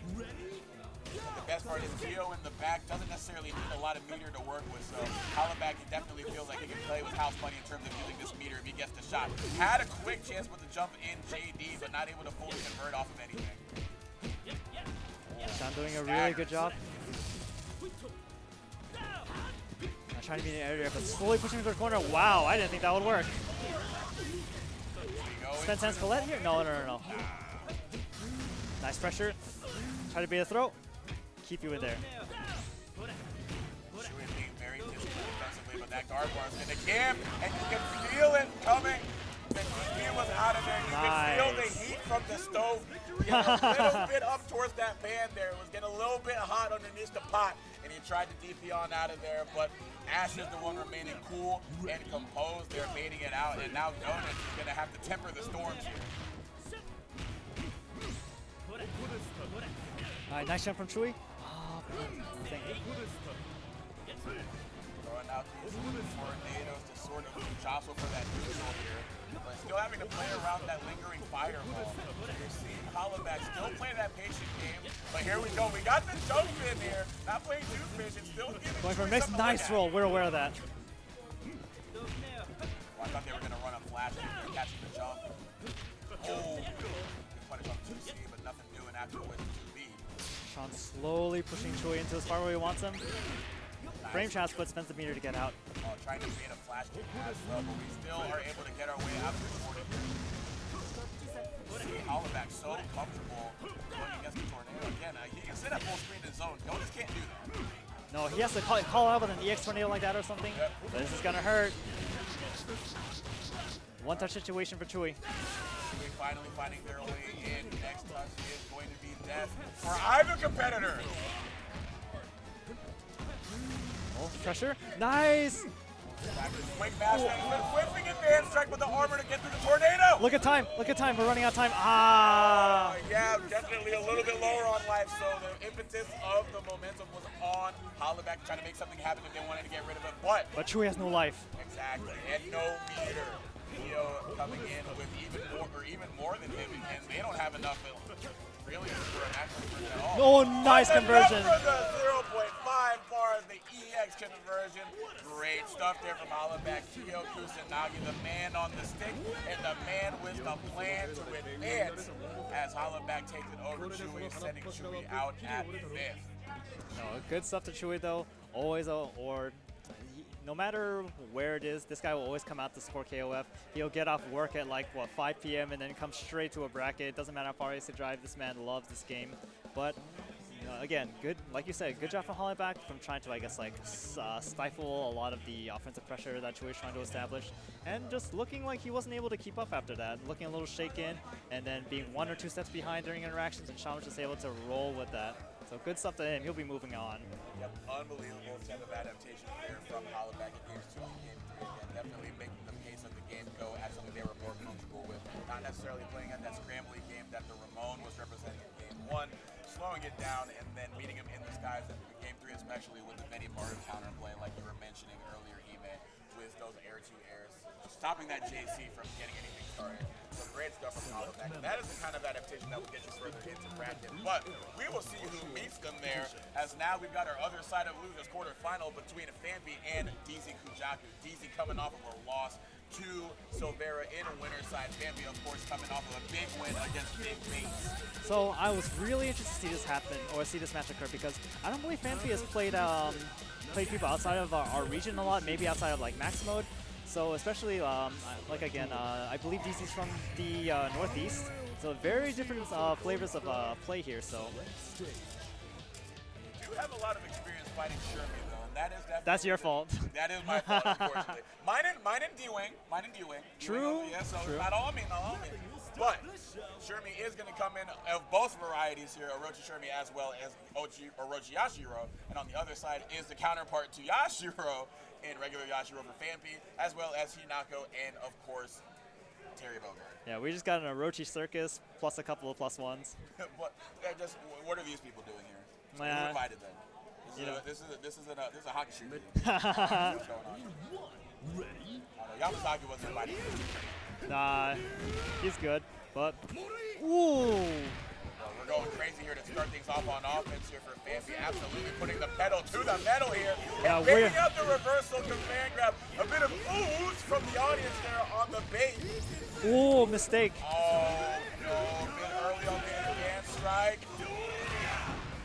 This is what's exactly next? what you want. Oh, tried to read it, but traveled a little too far. Now Orochi Yashiro has 1 bar, but nice, very aware. We don't want to get invincible grab. We're hopping. Unbelievable snuffing out of the command grab attempts, both offensively and defensively by Phanpy. So Deezee Kujaku already down a character, but Shermy is a character that has put in a lot of work against people unfamiliar with how to play against a character. Yes, I am one. It's very difficult for Yashiro to be able to, I guess, close the distance against Shermy, especially at the splitsy range. Like, he has to wait for her to commit to something, or like using the Fireball Invincible EX overhead thing, but Phanpy doing a great job of pushing. Nice! Deezee into the corner. Also, they find themselves in the range to armor for the guard point on the EXTP. Yeah, but good guard cancel rollback, aware of that pressure string. This is gonna hurt, or this does hurt. Slowing the game down. Going for the Shadow Strike there to try to keep their turn going, which is something that you definitely need to do against the Shermy. But here it goes, the EXTP as an anti-air rather than a projectile impulse tool, but running right into the sweep. But Yashiro did a ton of damage to that life bar, so we will see if Hinako can come in here and clean things up, or if Orochi Shermy is just going to keep things nice and tight. Whoa, we just go in though. Check if you're asleep. Oh, I like that little bit of earlier representation of using that air or that TK special to go overneath the stop. They find themselves in the corner. How do they handle the Rekka from Hinako? Try to jump out at first Oh, glance. big bet, but this is Oh, tough punish though. Didn't get all the way to the ground, so they couldn't get the full combo there with the close D. Phanpy trying to catch a fireball or something, but nice anywhere juggle. That does have anywhere juggle, right? That does it. That does. Yeah. See how that was regular hit? Just brought it right back down. All right, just making sure. Yep. Very good tool that she's afforded, and definitely a very good tool to close out the round there for Phanpy. But now it's going to be a little bit Shermy of the regular variety, jumping on around, trying to win the grappler battle between the two. Oh, but what footsies? Push him into the corner. You see Phanpy being very aware of the command grab attempt there, but not aware of it this time. lulling them into a false sense of security with Deezee, but now not feeling so secure as that life bar is starting to creep into the orange territory, not liking the color you're showing there. Certainly, of course, the seamstress knowing very good, a lot of good about the color theory.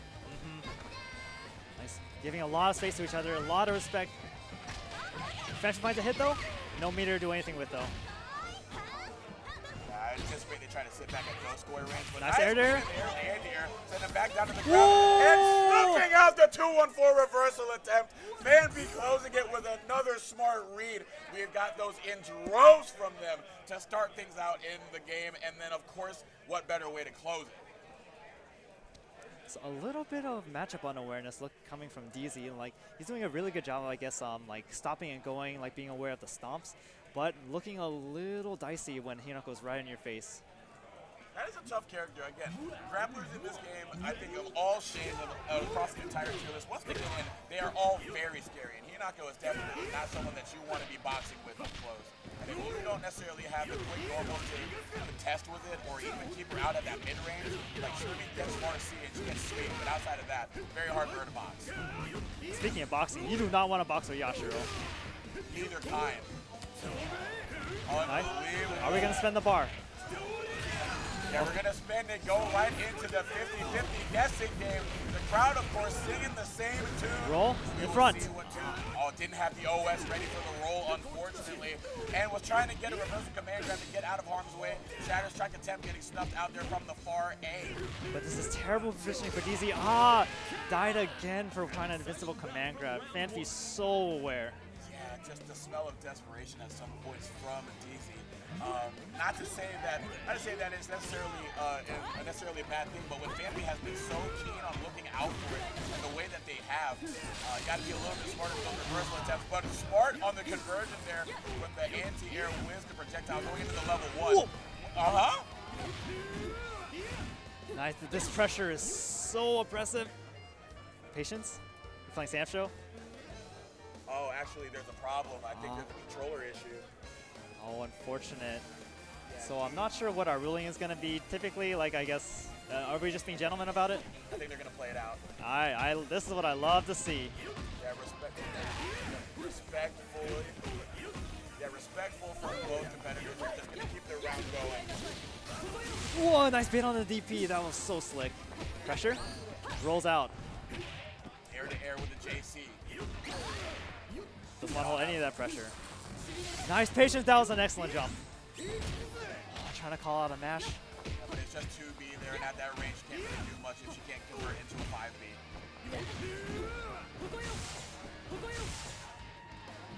Phanpy doing a really good job, slowly pushing the out. Do we have a control issue again? We got controller issues one more time, unfortunately.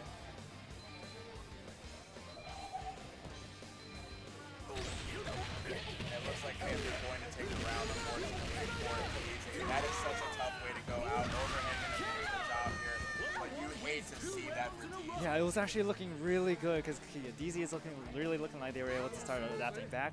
But let's see, is Teal still up there? Okay, it looks like we are just going in, reconnected.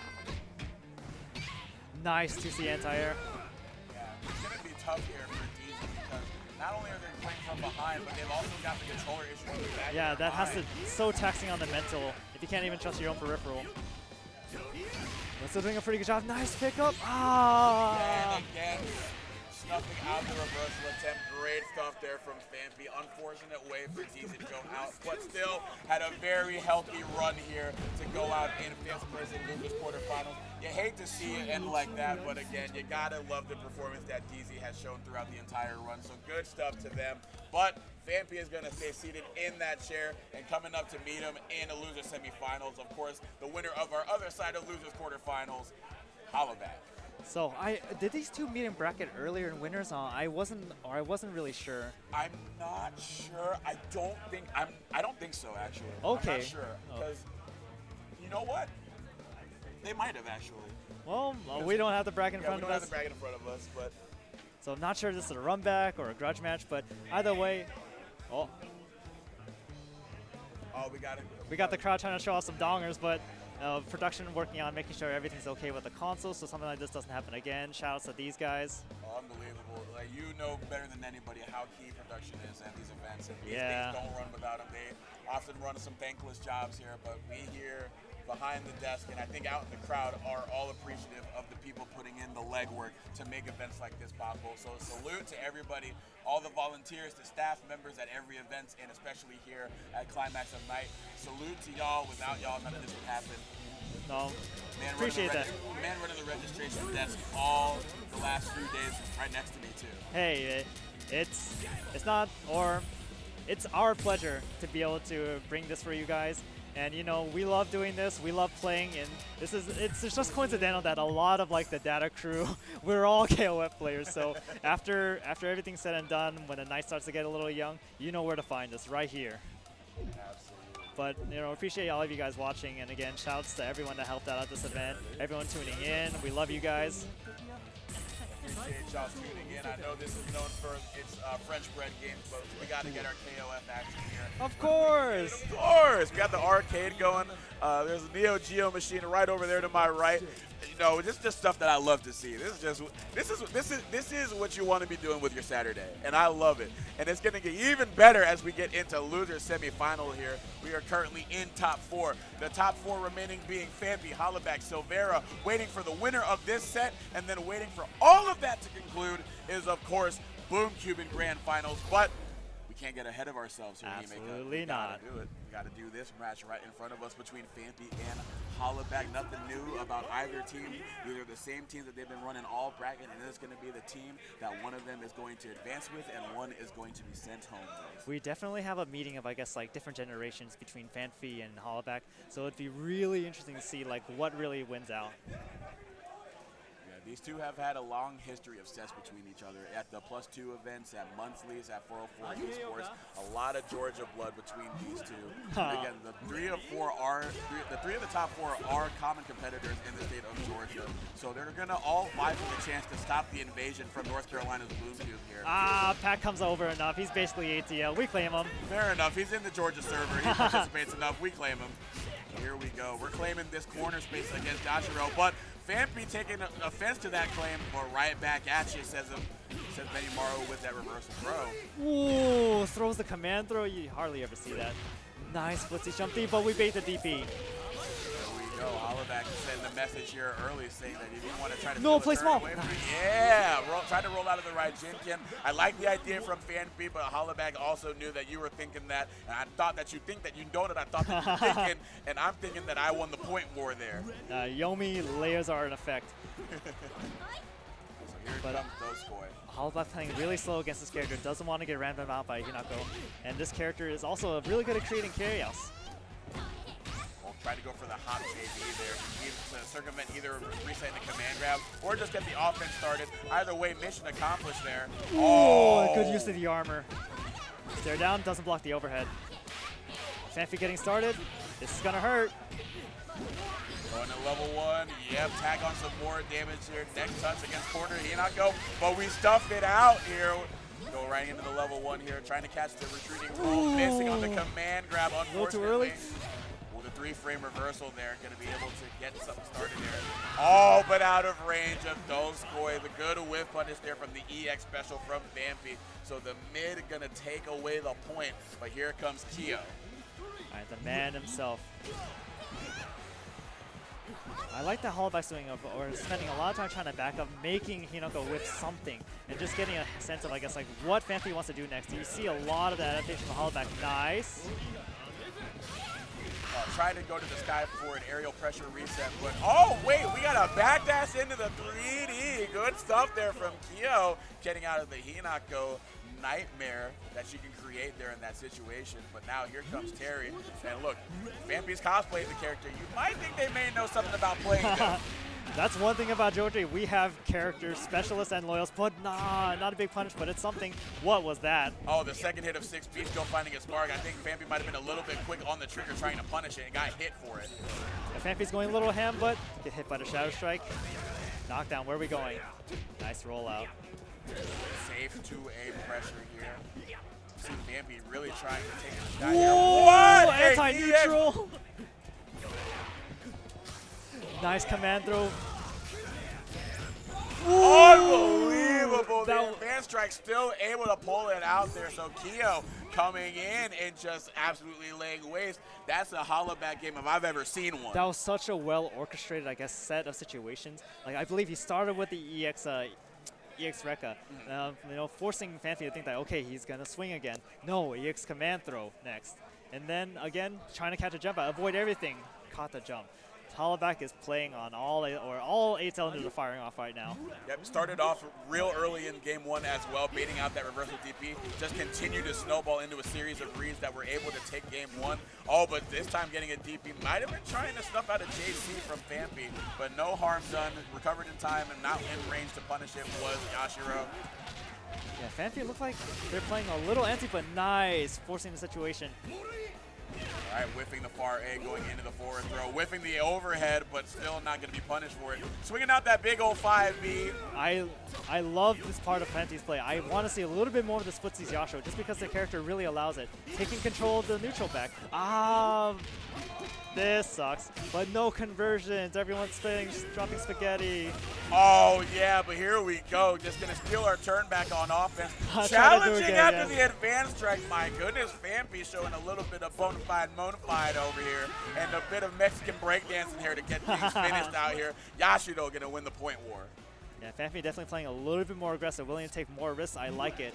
Like, definitely changing the cadence a little bit, playing a little bit slow. Flitzie's very aware of the anti-neutral.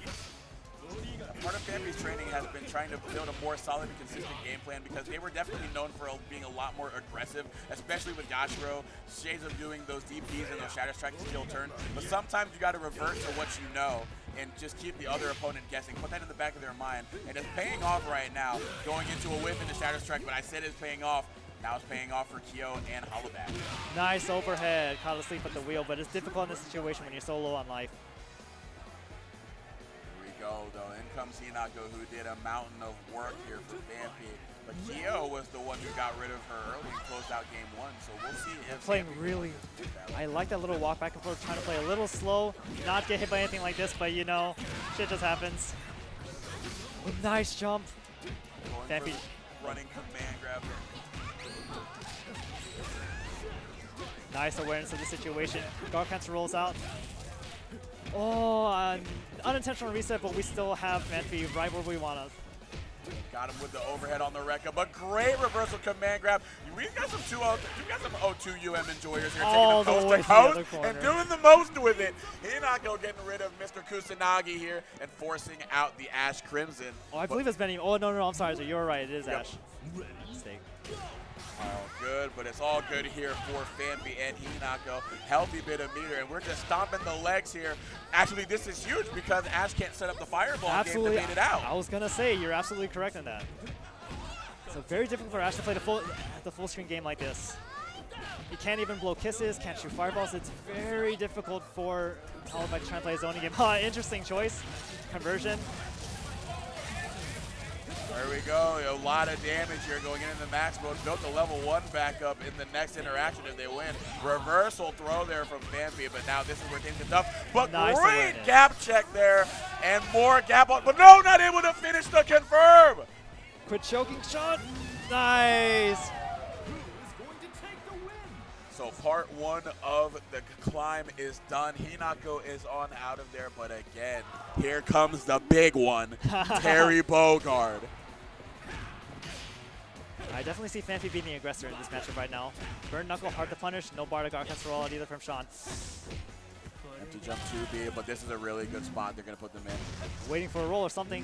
I like this pitch from Sean, but oh my God. What am I without my far D if I'm Terry Bogard and a Buster Wolf to get on the board there for Phanpy. So that is 1 game apiece. Fighting back with the cosplay character, and now game 3. Not a button that people have a lot of faith in a lot of time, but Phanpy swears. Round start often swears by 5D. Self-proclaimed 4D merchant. Self-proclaimed 4D merchant. I like that. And look, the wares of this merchant definitely paid off in droves in game 2, closing it out. And now we're getting an order select here from Hollaback. I believe I saw, did we see Kyo go at point? not entirely sure, but the two of them are figuring it out. Take a sip of the smart water, Phanpy. Get yourself hydrated, get yourself refreshed. Pick the right tunes. I mean, you got to make sure everything's on the up and up. You got to have the ideal conditions for us here at Losers Semifinals. Absolutely. Put us in the right headspace. Okay, wait. Okay, Phanpy's picking. Let me judge their pick. 94? 94? 94 is alright. Enough. 2 02, P2. 02, 02. Ah, quit playing with my heart. Another max I attack. want 02, I want 02. You want 02? I I respect want that. 02. 94 is okay. Isaka. Yeah. Okay, you know what? Sean doesn't. This is Sean's song as well. So you're saying there's a little bit of home cooking here for the Kyo boy. You know what? That's exactly what I'm saying.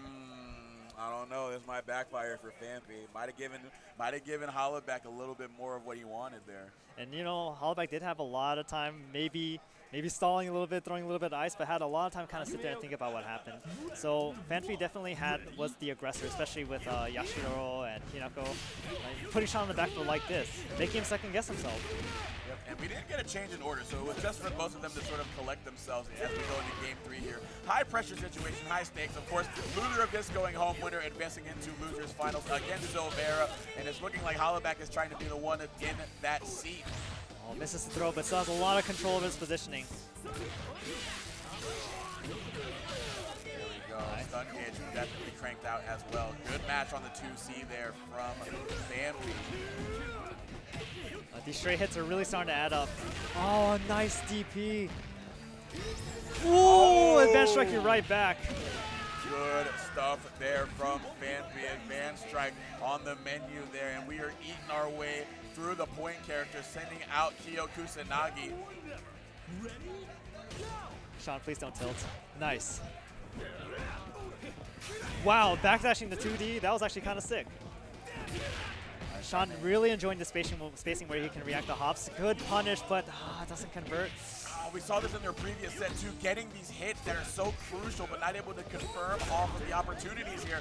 And we're going to take the opportunity. No, we're not going to spend the bar after the Shatter Strike here. It's okay. Maybe just didn't like the scaling. No, push him to the corner. This is good positioning. Oh, but tournament nerves are showing. Oh! Absolutely on full display there, just throwing out the reversal here. Both of them just throwing caution to the wind here as we're getting a little bit of scrambled eggs. My God, man, but here comes Hinako. Definitely a character that thrives in the scramble. Random red kick. Punish this. Ooh, no! I don't know. Hinako's got a little bit of scrambly potential to herself as well. All she needs is just one touch to get you looking sideways. And now you're looking with your face 6 feet in the dirt here if you're Kyo. But Ash coming in 4.5 bars. Nice awareness, but okay, no. We're still good. We're still good. Sans Colette, don't drop this, Sean, please. All right, chat, if you know the cadence, sing along with us now. Oh, no! How it feels to play Ash for real. So Hollaback's definitely going to have to collect themselves. I know how tough it can be as an Ash player to collect yourself after a drop like that, but you're going to have to figure out a way to do it because you got 2 characters to go through, and Phanpy making sure that you're not even going to make it through one of them. But here we go. Good 2B mash. Got the wrong command normal though. Sean showing a lack of understanding of Hinako's reversal options, not showing much respect for it and just trying to make something happen, but this is looking rough.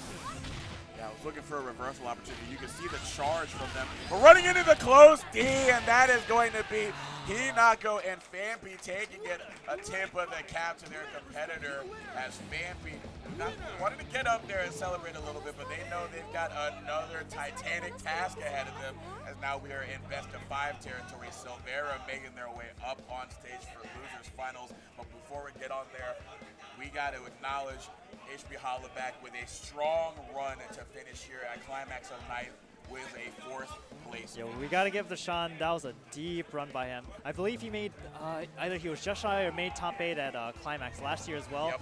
Really cares about this game. It popped off when he made it into top 8 in pools. And you know what? Can't really fault him for like kind of crumbling. I won't say crumbling, but being unaware of Hinako a lot. Just because like Phanpy was really aware that Sean was unsure about even his own Oki, because he saw that we got away with a lot of armored overhead. I forget what that's called. We were caught off guard with a lot of EX wall or EX grab that carries to the wall. I don't know the name for moves. I just know that they messed me up. But yeah, definitely a lack of awareness. And again, all credit to Phanpy there piloting the character, but you got with a sense of unfamiliarity with the character. Because I mean, Phanpy might be the only person in the state who plays Hinako. Even like, I don't think anybody else has a pocket Hinako. No, I only played her on release, but still not really my jive. But Phanpy, it really does, or she really does lean into Phanpy's kind of playstyle.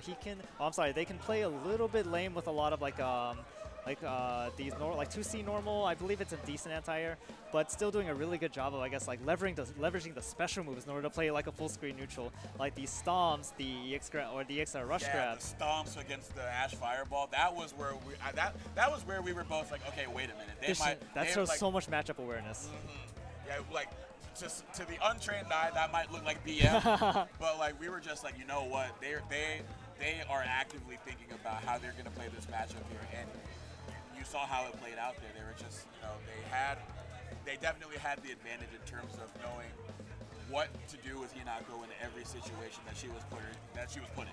I think one of Phanpy's strengths is, to build off of that, is Phanpy is very well aware of their win condition in a lot of given situations. And I think that's something that, like, a lot of, like, the younger KOF players shares. You understand, like, where your win condition is in different scenarios, like, I guess, like, when it comes to X amount of bar, you understand that, okay, I look for this.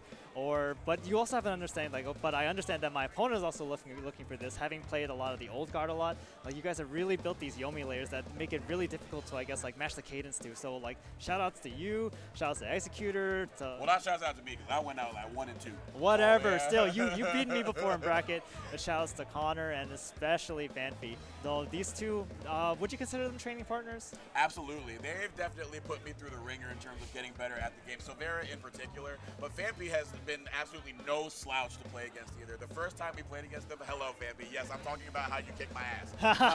Phanpy definitely, of course, has been a very formidable opponent. Only recently have I started getting the set count against them, but again, they definitely do not make it easy. And Silvera also well aware of that. These two practice over net play all the time. So we're gonna see, like we saw with Chuy and Hollaback and Phanpy and Hollaback, a level of player familiarity between the two as we get into losers finals. Now chat, for a bit of a refresher, we are in top 3, which means that we are in best of 5 situation, first 2, 3. So we are in for some longer sets here.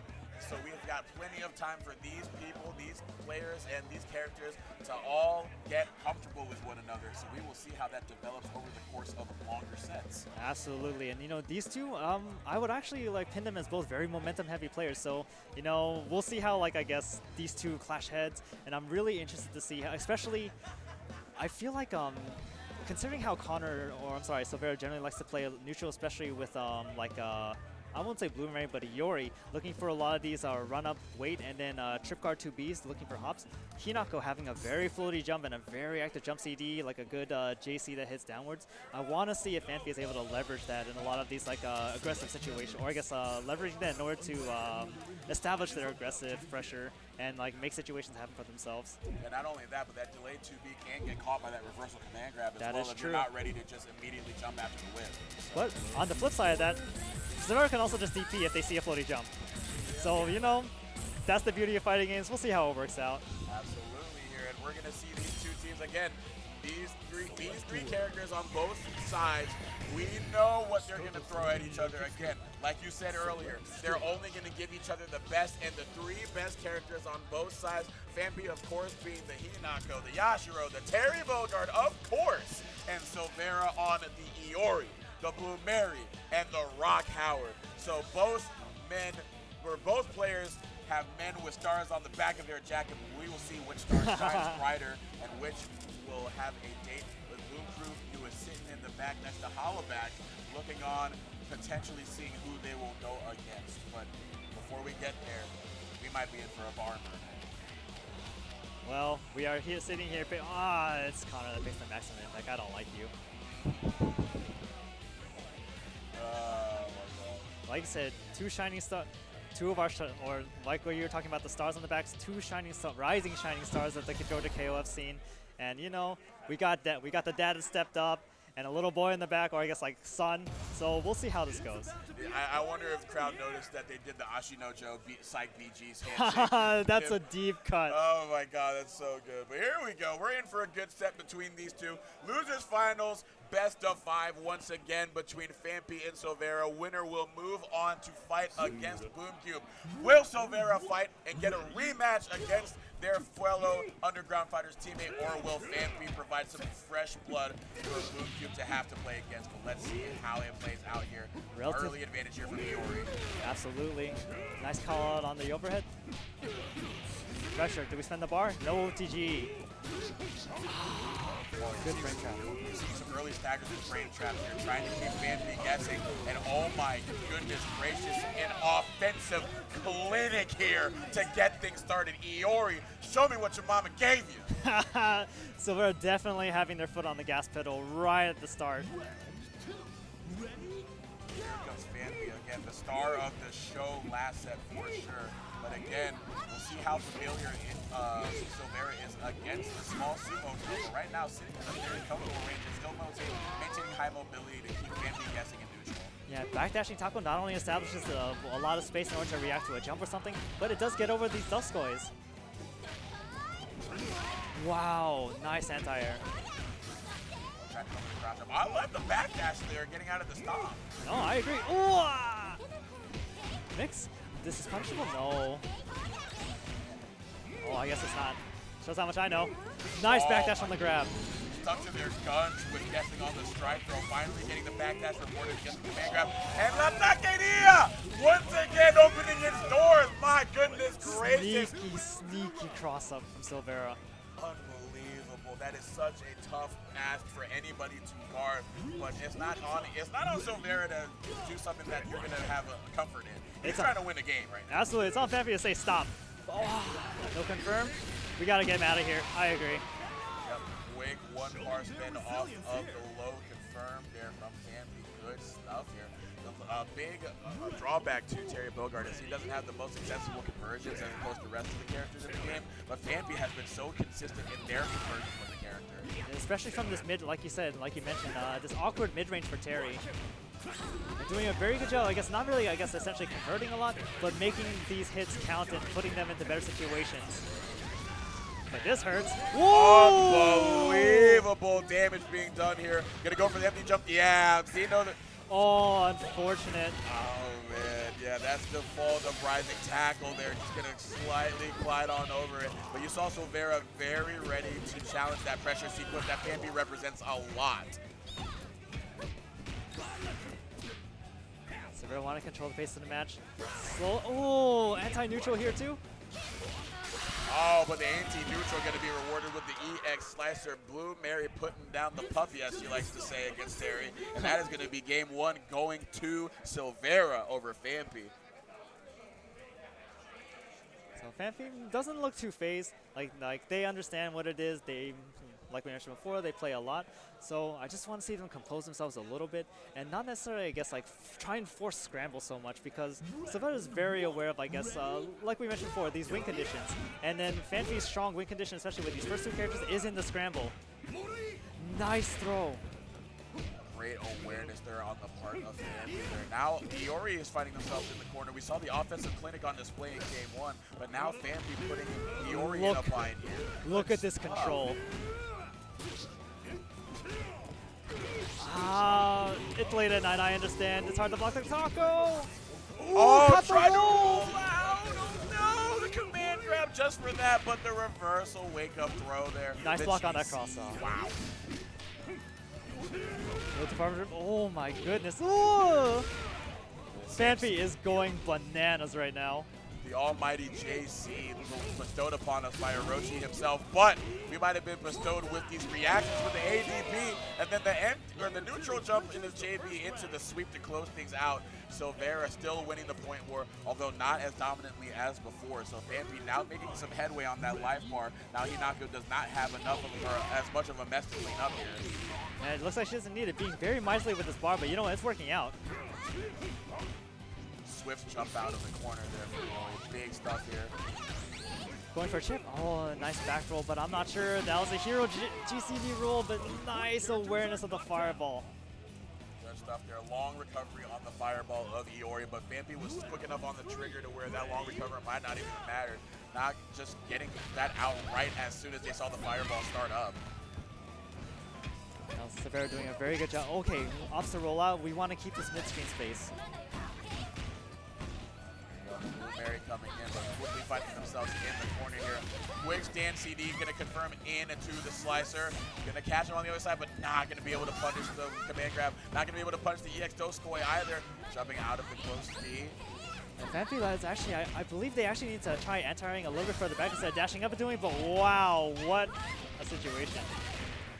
Here we go. Oh, even more unfortunate situation. They're not able to confirm after the rolling thunder.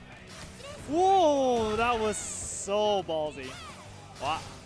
A lot of ballsy moves being put on display here. Close D, not going to be able to confirm off that. Might have just been a little bit late with the Rekka.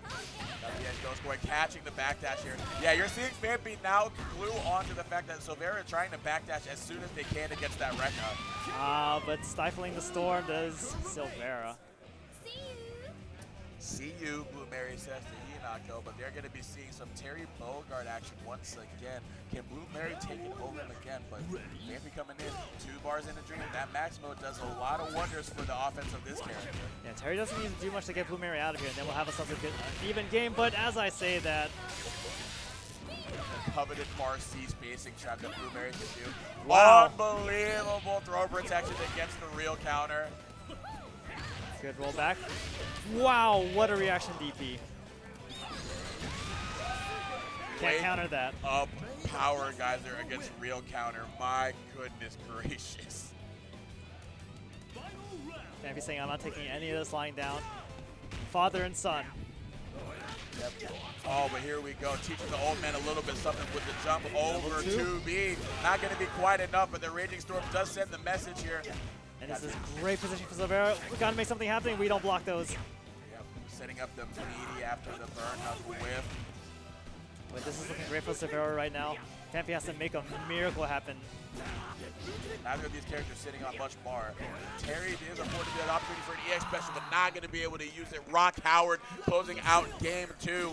And Silvera one game away from the destined rematch against their teammate Boomcube. But Phanpy can still make magic happen. It's not over till it's over now. Definitely showing signs of life, especially early on. We see that Phanpy is not acting scared, willing to press forward with Yashio and especially Hinako, just try and make situations happen for them to be able to, I guess, convert that into a more winning situation. But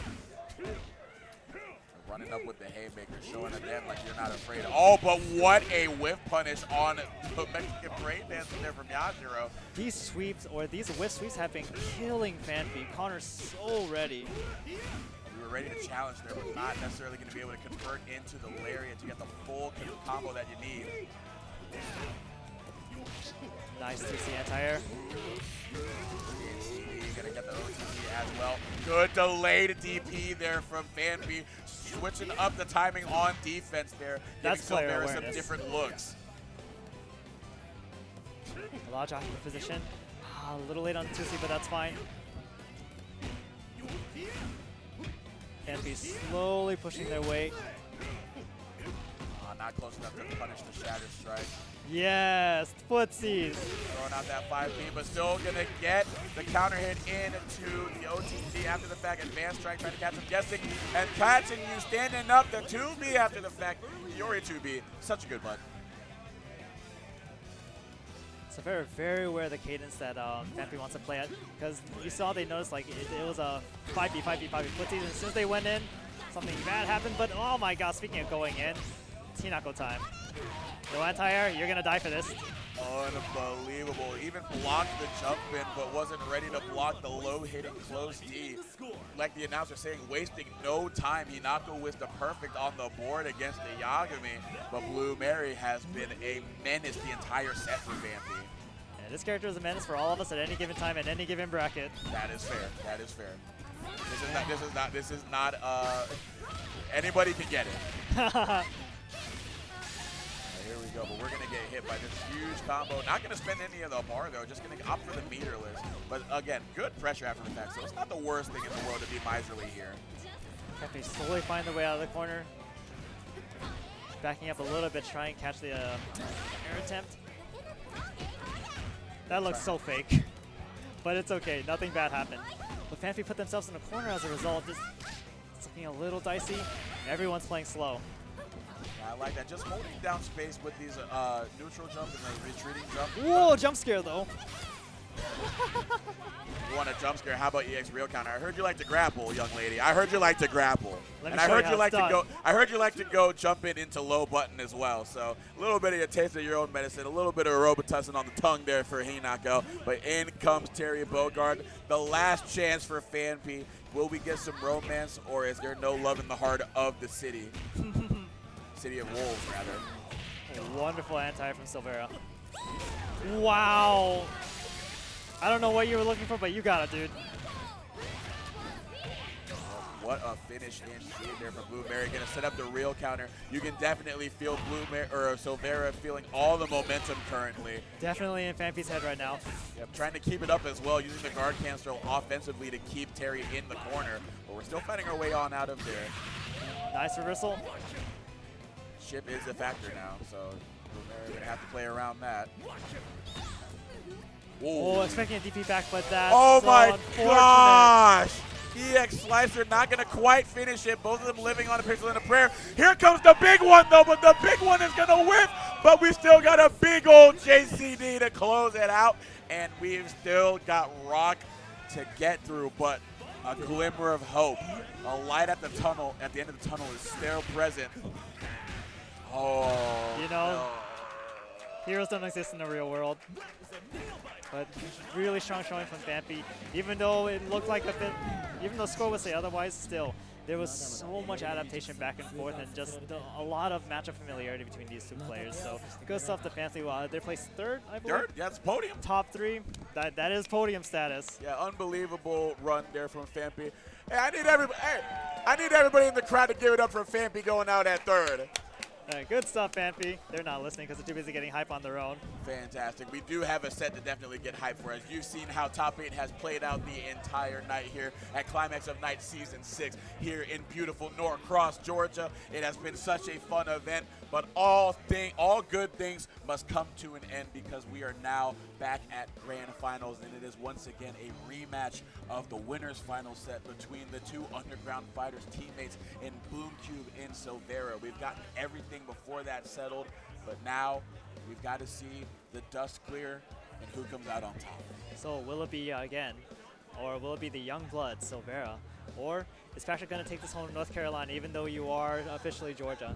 So it was going, I guess, to their previous match, it was a lot. There was a lot of jockeying for position, trying to meet each other, or trying to be first on the gun to meeting each other air to air.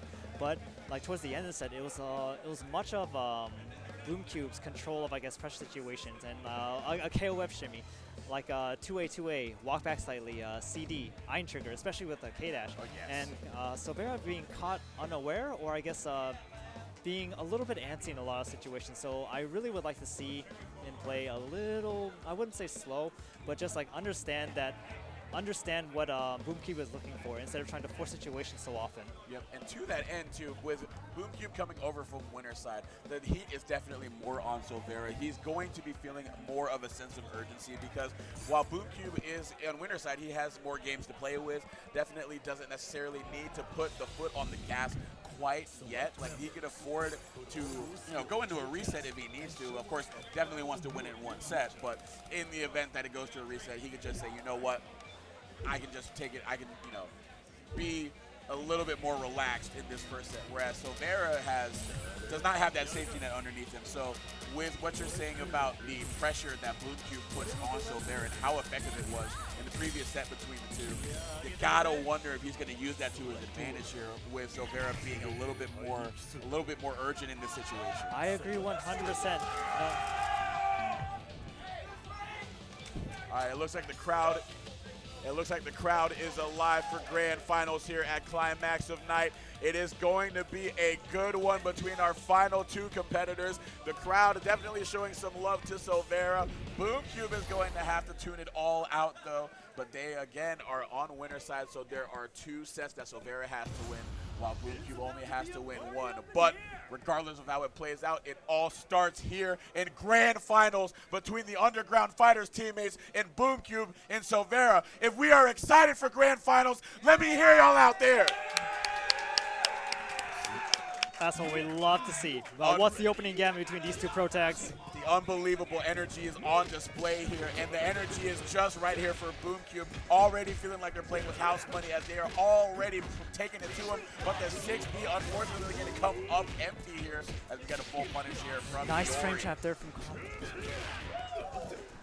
Like you were mentioning earlier, Silvera's definitely stepping on the gas, feeling it on them to actually create the momentum. Ah, but finds a jump in. This is gonna suck.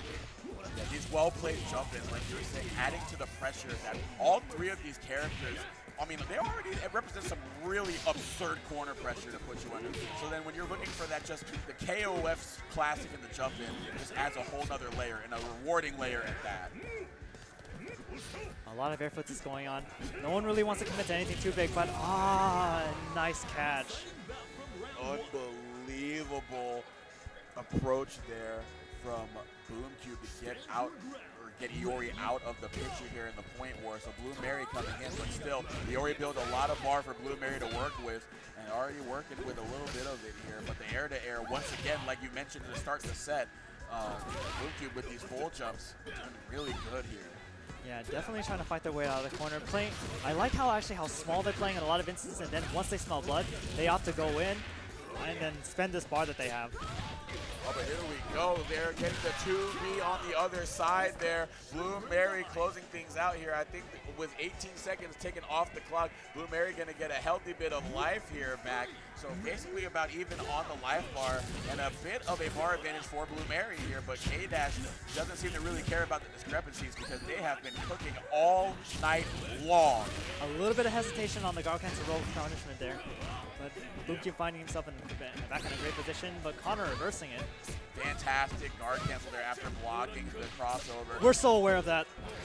Whoa, Hail Mary DP doesn't pay out. Silvera's got to make the most of this. Yeah, the only Mary that I want to see is a blue one, but they're going to be seeing black and blue after getting hit by that DP. If at first they don't succeed, try again. Whoa! Oh, unfortunate whiff DP on the other end this time from Silvera, and this one is going to cost them. Bad whiff! Oh my god, they say cool guys don't look at it explosions, but there's no explosion to look at as the level 1 whiffs. But this level 1 is going to find its mark, but it's not quite enough. Sliver. Catching the roll on the other side, the slicer to meet a retreating K-Dash. Blue Mary taking advantage of the mistake by Boomcube in the K-Dash, but Benny Mario coming in here. Not a lot of work for them to do on the Blue Mary life bar, and Rock would come in with theoretically only two bars of meter if Blue Mary goes down early. Yeah, I really like Silvera, like kind of trying to start Benny Mario off, but he did force them to spend the bar, but still, like the meter advantage heavily in Boomcube's favor. Yeah, it's going to be tough here. Not going to be able to go into install either, so they're definitely going to be playing vanilla rock for most of this anchor battle. If they're going to spend it on the level 1 for the safe jump. Good DP there from Silvera, though. Nice disrespect on the gap. Lots of little hits. These JC pressure resets are so deadly, but we're going to JC to get out of the corner here. Going to throw out the knee to just keep them guessing. Trying to roll on out of there. Got the 680 hit, but not ready to quite confirm into that. That is a tough one. Not quite ready to confirm on that 2B either. Nice Good TC anti-air. But does that work? Oh no! Quite unfortunate, but too far to punish. That is a lot of meter that you just took off the table. We were talking about the meter advantage earlier. Same pressure string that Boomcube played around so well in that first set. Oh, backdashing though, not quite ready to catch him. Punishes? Oh, but here we go. This could be huge. Spin the bar, absolutely. Go into the safe jump as well. What do we do here? Catch him jumping out to 2A. Roll through. 2B. Oh, missing the sweep though. Come on. Lock it down, Silvera. Nice! Yeah. Wrapping it up there with the 2B again after the JCD. So Silvera on the board here to get things started in grand finals. 1-0 for them. Boomcube shifting around in their seat a little bit, saying, wait a minute now, this young blood might be giving me a little bit of trouble now. Yeah, maybe feeling a little cold from sitting comfy in winners for so long, but we'll see. You know, Boomcube plays KOF until all odd hours in the morning. I was going to mention player fatigue perhaps, but, you know, these guys literally grind for hours on end at night, so we can't expect any kind of fatigue from them. You know, it is unbelievable. As we got the unbelievable topic to come out from Iori, it is unbelievable. Sometimes I will just look at Discord before I go to bed, and I will see both of them still in their respective voice chats, and I'm just being like, don't y'all have jobs? Don't y'all have school? Don't y'all need to sleep? Nah, rematch. Bad trade for Silvera. No rest for the weary, but here we go. Looking very much alive here is Boomcube, even after taking the life deficit early. Just gonna run up again. Oh my gosh, Boomcube still remaining undeterred in their offensive assault. So willing to scrap. Put Silvera on the back foot. This could take out Iori. Yeah, the battle between these two faded foes going into Kyo's favor. Once again here, Blue Mary gonna have to come in and clean up Iori's dirty work. But this character's been putting in work. Wow, what an anti-air. I'll spin the bar, push him more into the corner. Nice check on the hop. That's gonna be very key here for Silvera because he really does like to do those hot pressure resets. So getting those far A's to do work there to check those is really good. And all three characters that he has are really good using their far A for anti-hop checks. Speaking of hops. Nice throw to the corner. Oh my god, I thought he was going to throw again. I got hit. Yeah, as did Boomcube, as Blue Mary takes out the Kyo here. K-Dash is going to come in, and again, that is a scary character in the hands of Boomcube. Speaking of scary though, look at all this bar that Silvera has access to. Alright, we're at mid-screen. Nice reversal DP. We're trying to slide underneath the Iron Trigger Fireball. I'm going to keep him in this corner with the safe pressure. Nice run under. Oh, man. It isn't over just yet. We got one more mix coming out of Boomcube. Nice DP! Jumping out a real counter, but did a full jump back, so no punish there. So no skin on the nose of Blue Mary here. Very aware of like these, or Boomcube very aware of the fact that Silvera wants to run and trying to check the design triggers, but again, Silvera adapting right back with these rollbacks, but nothing really, I guess, gained or lost in either situation, but Boomcube coming out the winner in that situation. Here we go, Rock Howard keep the faith on the back of the jacket here. Already up a game, closed out game one in great fashion here, but K-Dash sitting really comfortable here. A good amount of life and the character behind him. But behind Rock, 5 bars. Whoa. Nice block on the cross up. Good check on the hop attempts. Tried to go for a little bit of far city shimmy action there, but nothing. Far C shimmy action rather, but nothing doing here. Another good jump over the fireball in these pressure strings. Boomcube has been so good at checking that pressure string from Rock. I was about to say, I haven't seen Silvera using their meter defensively a lot, but good option to Gog has to roll out of that, but still finds himself back in the corner, fighting their way out. Nice run up throw. Catching a retreating K-Dash. No okey dokes here. And that's gonna do it. Amazing reaction to the command grab. More of a guess. Beast of Prey is on the back of K-Dash's jacket saying, forget about faith. I need the people to look at what I got going on the back of my stuff. What was it? Beast of Prey, I think is written on. Yeah, the Beast back. of Prey, yeah. That's so metal. But he's an edgelord. Alrighty, but the edge is now been sanded off in terms of set advantage here. We are now knotted up at 1 games apiece here, so we are in a best of 3 situation. And so they're a force a reset, or will Boomcube run away with it? The first set was 3-1 in Boomcube's favor, so we did have it go in a similar situation. I'll have to stay in front for that reset this time.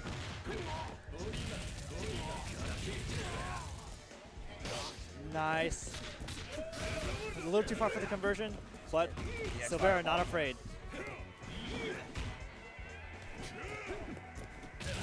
Nice reaction DP. Trying to make Boomcube second guess their air approach. Now we're throwing out these fireballs, trying to command the neutral. I do love the fact that Silvera, even though they're behind on life, still opting to not press as much as, or just not overextend on their offense or in neutral. But still not afraid to challenge either. Absolutely. And the good thing about Iori is it allows you to represent so many options in neutral. The hot back, the taco kick, like you mentioned in the earlier set. And then also just throw out that fireball. Just keep you guessing as usual. But here we go. Boomcube seems to be guessing it right as they have the neutral advantage now. Pushing Iori into the corner, catching the jump out to stand CD Van Cliff, and we're still going to catch them with a 4-hitter to close out the point war. Silvera's been looking a little bit shaky when it comes to, especially when they lose the point war. It feels like they lose a lot of the mental momentum, but like this character is definitely one to bring it back. You know what? He's making me shut up right now. He is showing no signs of hesitation. Nice block on the overhead. Good stuff there. The far C punish into the ground clinching combo and ending off with the EXDP there. So Silvera making quick work of Kyo. And now we're sitting at about even in terms of life and meter for K-Dash coming in. Well, expecting a throw or something, but staring down into Boomcube's favor. We're all the way to the corner. Nice guy can throw it out. Yes, reverse the situation. Good spending of defensive meter. Alrighty. What's the mix? Shit, nothing doing though. Boomcube remaining cool and composed in the corner. Boomcube being very careful not to just throw out Air 9 triggers into Fireball because Silvera is looking for that. Oh my that god, the 5C is so good. Basic trap. My goodness gracious, Silvera operating on all cylinders. You can't spell cylinder without the C. It is coming in a clutch for Blue Mary there to close it out against the K-Dash. And you can't spell K-Dash, you can't spell clutch with K. You can't do that. Unless you're Rich Paul. Also another deep cut. Regardless, Boomcube now on the back foot. We're fighting with a lot of bar. Doesn't block the cross up. Drops the combo. That could have been big. Nice throw. Boomcube looking a little scared. Oh, but not scared enough to throw out that reversal back throw. And now throw out that command grab. That should be a dead Blue Mary. Also not the quite. Couple taps to the shoes. They were going to get it done there. Beanibee should be healing back up to full life. Coming in with 4 bars, I believe. This is still looking a little scary for Silvera. Just a quarter bar shy of being able to go into install should they find the right touch, but still enough to get a max mode or a nice little level 1 into the safe jump. Nice block on the cross up there too. Unbelievable conversion off of the Again? raw A hard edge. This should be enough if they go to the EX. Build the bar. I love it when that happens. Oh, but you're still alive. And they maxed out. This is going to be huge for Boomcube. Doesn't have to spend any more meter. Oh my god. As close as like this is still anyone's game. This is still anyone's game. Oh my god. Whoa, Connor, no!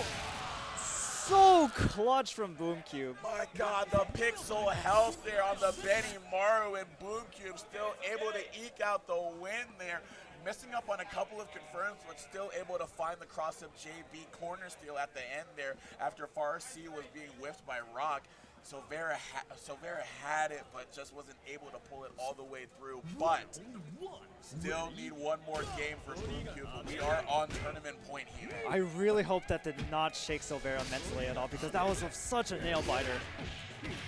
Played phenomenally, just couldn't close it out here, but off to a great start here in game 4. Really putting Boomcube on the back foot here early. But good use of the guard point on the Rekka there. Wow, did that cross up? I couldn't even tell. I got hit either way. That DP came out of nowhere. I would be shook after this. Nice block, no punish though. Hail Mary DP. Silvera looking a little shaken. Geo recovering just in time to punish though, and take him coast to coast here. This is tough. But Boomcube in a really good spot here. Just occupying all the space in the world right now. Good jump over the low Rekka there. A bit of a Hail Mary attempt there, but the prayers were answered, and they're being paid off tenfold. To be hitting, but they are in a good spot here.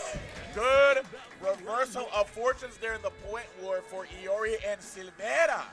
This is the first time we've actually seen Silvera win the point war in this set, is that correct? I believe so, yes.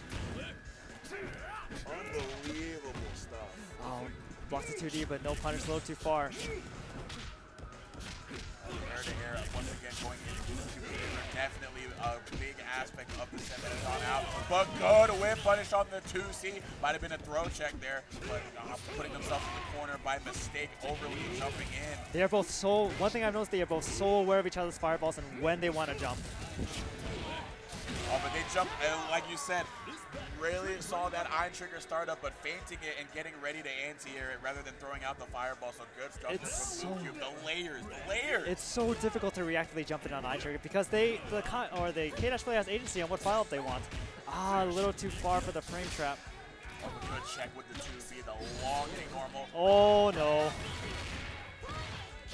Rogue level 1 there. This is going to be a lot of damage if Silvera. This is exactly what he needed. Yes, you do.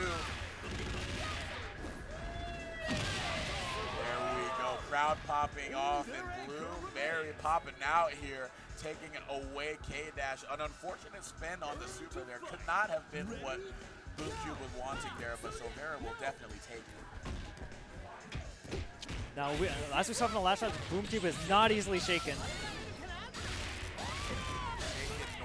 But they are stirring up some good offense here. As we already got going. What's the DP gonna whip? But the combo not gonna be fully converted into.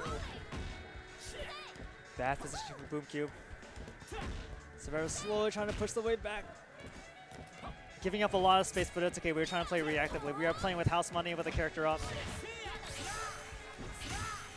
Definitely playing a lot more careful, knowing that they do not have the money to play with that Silvera does. They cannot afford to overextend, especially against a character like Blueberry with all the tools to make you pay for any misstep here. Yeah, trying to keep the pressure really tight.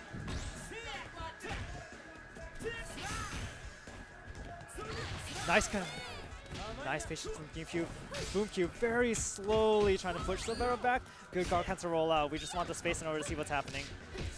Amazing blocks on these hot beats. Slicer there, but nothing doing. Oh my Slicer God. catching a retreating Beanibee, and that is going to be enough. We're going to game of 5. Silvera, not shaken by how game 3 ended up, was able to just not even put it, not even gonna take it to Rock. Just saying Blueberry gonna do it. And the crowd wants one more game from these two. I can see the steam coming out of Silvera's head. This guy is running hot right now. Unbelievable reversal of momentum. You were saying that you didn't want to see them shaken after that unfortunate game 3 ending. Well, how's that for you? All right, this guy, he shut me up. Wow, the momentum is so in Silvera's favor right now. Shut you up and shutting down Kyo, trying to get out of this corner right now, shutting down any bit of pace that Boomcube is trying to take in this point war. Because right now, Iori Yagami is just doing the darn thing. This is so suffocating, but nice DP out. Giving Silvera a taste of their own medicine. Wow, we don't care. Great DP and a great air-to-air, sticking out the big old leg here. Iori tackling as they get the point war once again over Boomcube. And this is a healthy Iori going down against that mid K-Dash. That was very convincing. Boomcube's got to lock it down. 1-up 2C, once again challenging. You can see Silvera being very threatening and invading Boomcube's space as they're trying to stop them from getting any sort of momentum in neutral. Boomcube trying to keep his turn. You see these 5-Hs trying to check a hop. Boomcube being very aware of, like, I guess he doesn't want Silvera to get anything started. Nice guard cancel roll out. I didn't realize that it could punish like that. This far C hits so far away. The protagonist far C, but we still got the good old Yagami taco kick going to the level 2 super. And a lot of damage being done, and Silvera is looking so good right now. This is definitely Silvera's game to lose right now. So strong. Gonna be taken to the corner, but might still be alive. Yeah, One touch situation both ways. Maybe for a safe jump after the fact, though. Oh, what a check and what a sweep after the fact. Able to roll out. Be careful with these fireballs. Boomcube was looking for the fireball, but reacts really late with the X-Men spike. And like the crowd is saying, one more character until we get a reset. Boomcube, not a lot of meter and not a lot of characters behind them trying to close things out. Is Silvera, though. This is looking all Silvera. He is in Boomcube's head right now. Unbelievable display from Iori. Chasing down the back roll, but not able to do anything with the 2B. But getting these 2B to check in neutral. Not a counter hit. This could be enough. And we've got a reset. We've got a reset here. Grand Finals first set going to Silvera. 3-2. The crowd going insane. The young man. Yo, Georgia getting hype for their boy. Unbelievable fortitude here. Down 2 games to 1. Silvera absolutely dominant with an OCV of all things to close out the initial set. So now, true grand finals is on tap here between these two. You are right, Zoma. Oh, nice call up, but ends in a neutral situation. Nice catch by Boomcube. Trying to keep Silvera in the corner, but fights his way out. Nice Abari. Also stay in front, pressure. Wow. Running up with the EX kicks. Oh my gosh, bro. How can you do anything? Look at a 2C in response here. EXOTG keeping them in the corner, hitting them with the frame trap.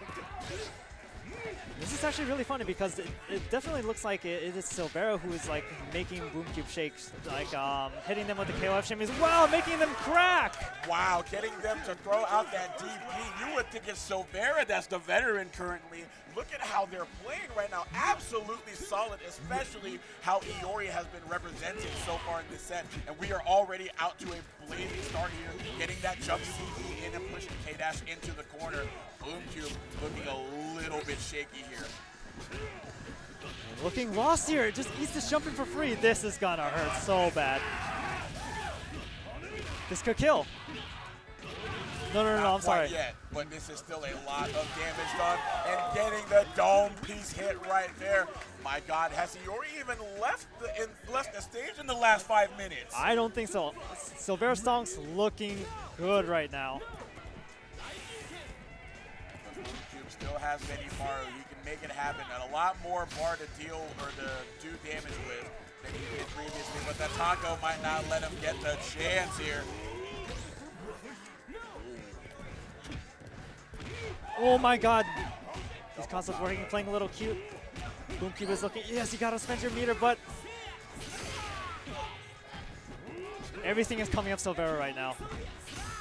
You can see Boomcube trying to fish for a way to regain control. Unfortunate. Raw max mode. This is huge here. Silvera is now being well aware. Boomcube definitely being a little bit shaky here. It's not often that you get a lot of mistakes here, especially ones that cost you like that. And the second straight OCV, but this time getting the set advantage here early in the reset. Just 2 more games for Silvera, 3 for Boomcube. This man's pressure is snowballing like crazy.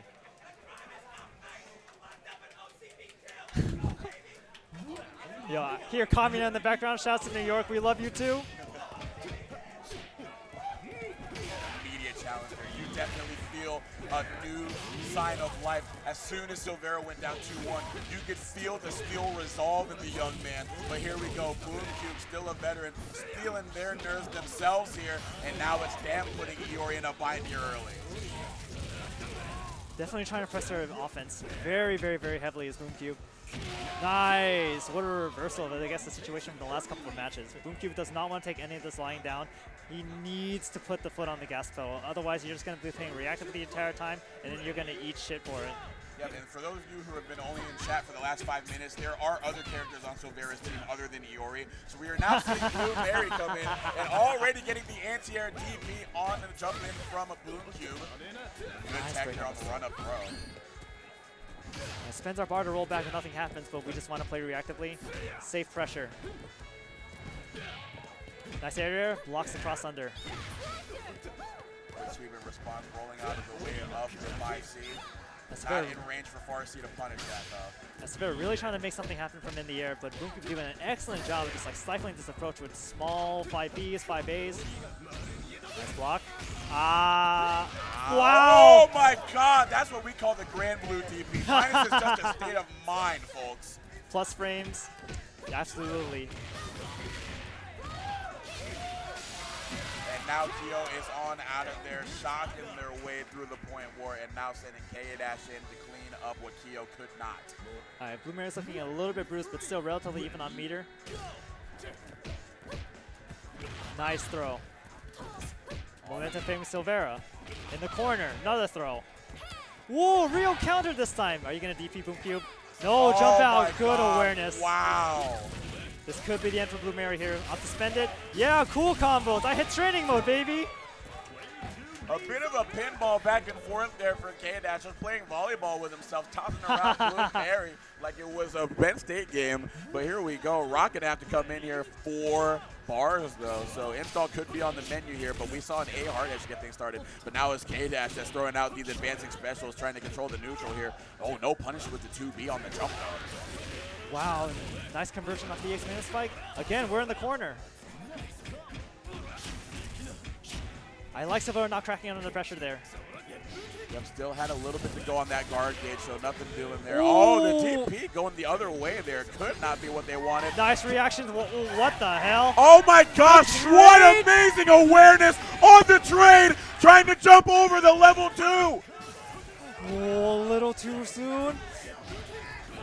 Oh, that was crazy, but unfortunately. Despite the great awareness on that level 2 trade, Boomcube still able to navigate those treacherous waters to get a game on the board. Once again, coming down to a best of 3 situation. We are trading wins for wins. It's a 1-1 at the moment? 1-1. I can't even keep track. These matches have been so good. Unbelievable competition between these two. And what else do you expect? Because these two have fought through tooth and nail to get to this point, and now they're just showing what it took to get there, showing that they are the cream of the crop here at Climax of Night. And we are going to see at the climax of this competition who's going to come out on top. But right now, Silvera jostling for position, shoving Kyo into the corner, trying to stuff him in the locker, but Boomcube having none of that bullying. Having absolute control of this neutral situation. Counter at CD, pushing him to the corner. Are we going to spend the bar here? No. Nice up by Silvera. Yeah, so TG to set up the safe jump here. Chasing him down with the JB. Doesn't want to commit to too much. Both of these players can be ended in a single combo. Once again, jumping the fireball, though. That has been so good for Boomcube. Got the whiff punish with the 5C, but not ready to confirm off of it. But ready to confirm off of that whiff punish, Boomcube was. That was a great way to close out the point war here in Game 3. Kyo getting the early advantage. Iori have not had the amount of time to play that he has had in the previous games here. Absolutely not. Kill putting in a lot of work right now, looking like Silvera's Iori in the pass. Nice pressure. Sliders out, but got to jump in again. A couple of nice guard cuts to roll back. That's matchup awareness.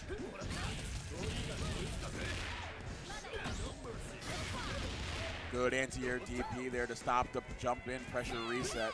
Yeah, we All can't let Kyo get too much momentum. If though, that is unfortunate. Got half a bar to extend the combo. Is this going to be enough to kill? It is not. A pixel in a prayer. Nice. Trying to go for the EX real counter. My God, though, what happened? Scrambles. EX real counter whiffs don't matter. I'm still swinging. Unbelievable. Blue Mary living after being put in dire straits by that combo there from Kyo in the corner. But still, we have a fully healthy K-Dash over here. This character is so excellent at controlling the neutral space, but Silvera finds a hit. Where are we going? Nice block on the cross-up. And the anti-air. Boomcube keeping the space to look for to snipe a jump just like that with jump CD. Nice finish with the EX-Minute spike. Absolutely, and we've been talking all set about how good Boomcube has been in these counter hit air-to-air situations. And when you play K-Dash, a character that can confirm off of it, not even just for extra damage, but just to get the corner positioning, it's huge to be able to have that skill set. But it's even better to be able to get counter hit Deezee into the max mode confirmed. We have installed Rock on the corner. And we've got the crowd loving it. Nice block. This is big. Hard knockdown. Where are we going? Safe jump. Nice air there from Boomcube. Keeping him in the corner. We want this good positioning, but gets caught by the EX Sign Trigger. Misses the combo. JCD slowly hogging him down, though. But this is a different beast that he's running into. Trying to throw out the C hard edge. What a pickup. Nice call out on the 2C. Playing very tight. Good two-way check there. Wow, going for the C hard edge. Oh, but Boomcube not able to fully convert off of it. JCD gonna fall over there. Recovered in time after the EX Rage run. This could be big for Silvera. Still anyone's game for real. Even on Gauge, but not on Life Bar. Mario definitely winning in that aspect. But Rock has the glowing hands. He can make a lot happen with just one bar. Oh, commits, but oh, it's hard to punish. Nice air there. Everything's coming up, Boomcube. Yeah, there we go, ending it with the DP. So Boomcube now sitting at tournament point despite the install from Rock Howard. It was not quite enough to right the ship in that anchor battle. So Boomcube, one more win before they are the climax of night. Season 6 KOF 15 champion, but the crowd rallying, letting Silvera know that they are not out of it yet. It is not over until somebody's set game count goes to 3. Absolutely. You know what? When you have the back of the, when you have the homies at your back, gives you the power up. Nice. Gets the first meaningful hit. Slowly pushing to the corner. Okay, that frame trap and then the JCD to keep Kill in the corner. Good attack on the throw and great Nice 2C counter hit. Moments on Boomcube's side. There is something really distinct that I noticed between just these two players. There's a lot of a sense of, I guess, taking turns. Like, okay, it's I have the momentum, I push you to this corner, like now, but I reverse the situation. Now you're in the corner. Very much so, I guess. You can see these guys play with each other so much, and it's a beautiful thing to see. Unbelievable. Yeah, momentum in this game is absolutely real in the sense that these two have for the pace of the game and how things are going, what their options are in these specific moments, and how they should be playing it has been nothing short of beautiful to see play out in a long set like this. Oh, tries to low profile. Both of them trying to low profile each other. Try to go for the taco kick, but we roll right on out of the way. Good challenge on the jump in attempt with the 2C. Not a counter, so we can't do anything with it. Jumping in, we trade. Go right into the 3D. Not going to do anything after that. Look at time. Silvera does have to press. He doesn't have the life to play with. 2H yeah, and then we DP on the run up. If you're going to die, just let it rip. Unbelievable. Good reversal there. Anti-air DP. Like you said, once you get to that point, you just got to let it hang. At that point, you're about to die. Might as well try something. Here we come. K-Dash coming in instead of Blue Mary. Waiting for the DP. Trying to jump over the iron trigger, but the trade going to work out for K-Dash once again. Boomcube sending out the mid on Silvera. Just 2 more characters until he can claim the title here. For Blue Mary having the meter advantage and also to be extremely strong character. But when you give a mouse a cookie, they will want the world. And K-Dash is currently his world as he forces the guard cancel out and still gets a hit after the fact. He didn't like that side of the screen. Let me show you the other. It really just be like that sometimes against it. Like, I can show, what's that song from Aladdin, the I Can Show You the World? Oh, but anti-air, I'll show you these anti-air DP reactions that have been so good. Not able to get the confirm off of the crouching B into the EX slicer. Unfortunate. The buffer system might not be in Silvera's favor there. But still, Rock Howard again on the back of the jacket. Keep the face. Can we keep the belief high here? Silvera has to steal stuff, but oh my goodness, nice anti-air DP. Nice to see where we got these. Install on deck once again. Yeah, executed, getting high first boy. Ends full screen, but still, momentum favors Silvera. No anti-air. Boomcube slowly trying to push his way into the corner. Silvera definitely trying to occupy that far C range because he knows he can get the world if he can find the right hit there. And the C hard edge. Boomcube, interestingly enough, not punishing the C hard edge in neutral with a guard cancel because he can't just kill Rock after doing that.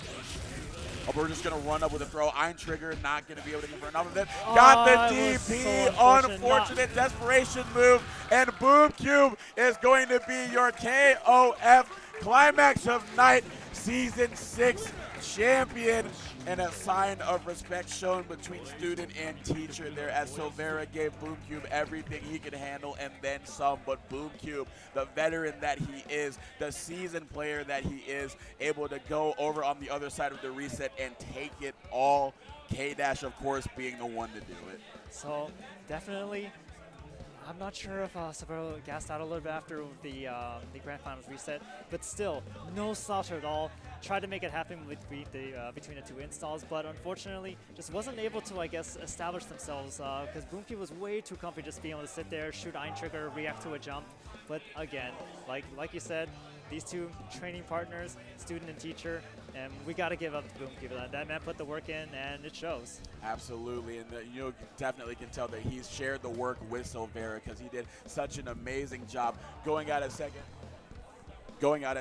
And the crowd was definitely very much behind him, but unfortunately coming up short. But this is nothing that he should not. This is nothing he should hang his head about. He's definitely gonna he wanted this match against Boomcube. I know he really did, and I know he really wanted to win it. But at the end of the day, I really hope that he goes home proud because that was a hell of a set that he gave him.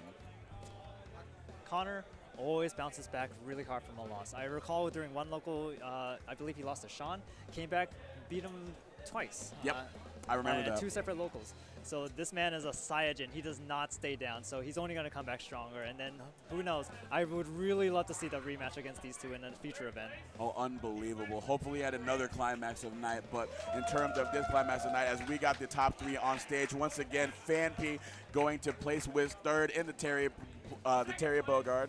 Second place going to be Silvera of Underground Fighters. Hat on backwards, shades of Ash Ketchum. And then, of course, in first place, Boomcube.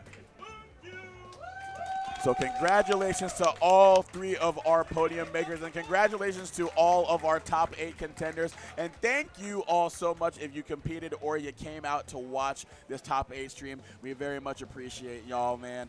KOF is something so beautiful, and every chance that we get to see it, we of course want to see it at such a high level like this, and I believe that they just delivered and then some. Yeah, I absolutely 100% agree with you. It wasn't like it wasn't close. These guys, most of the top 8, very close in skill level, so it's a wonderful thing to see. The community loves the game. We all support each other. It's awesome. It's so good to see.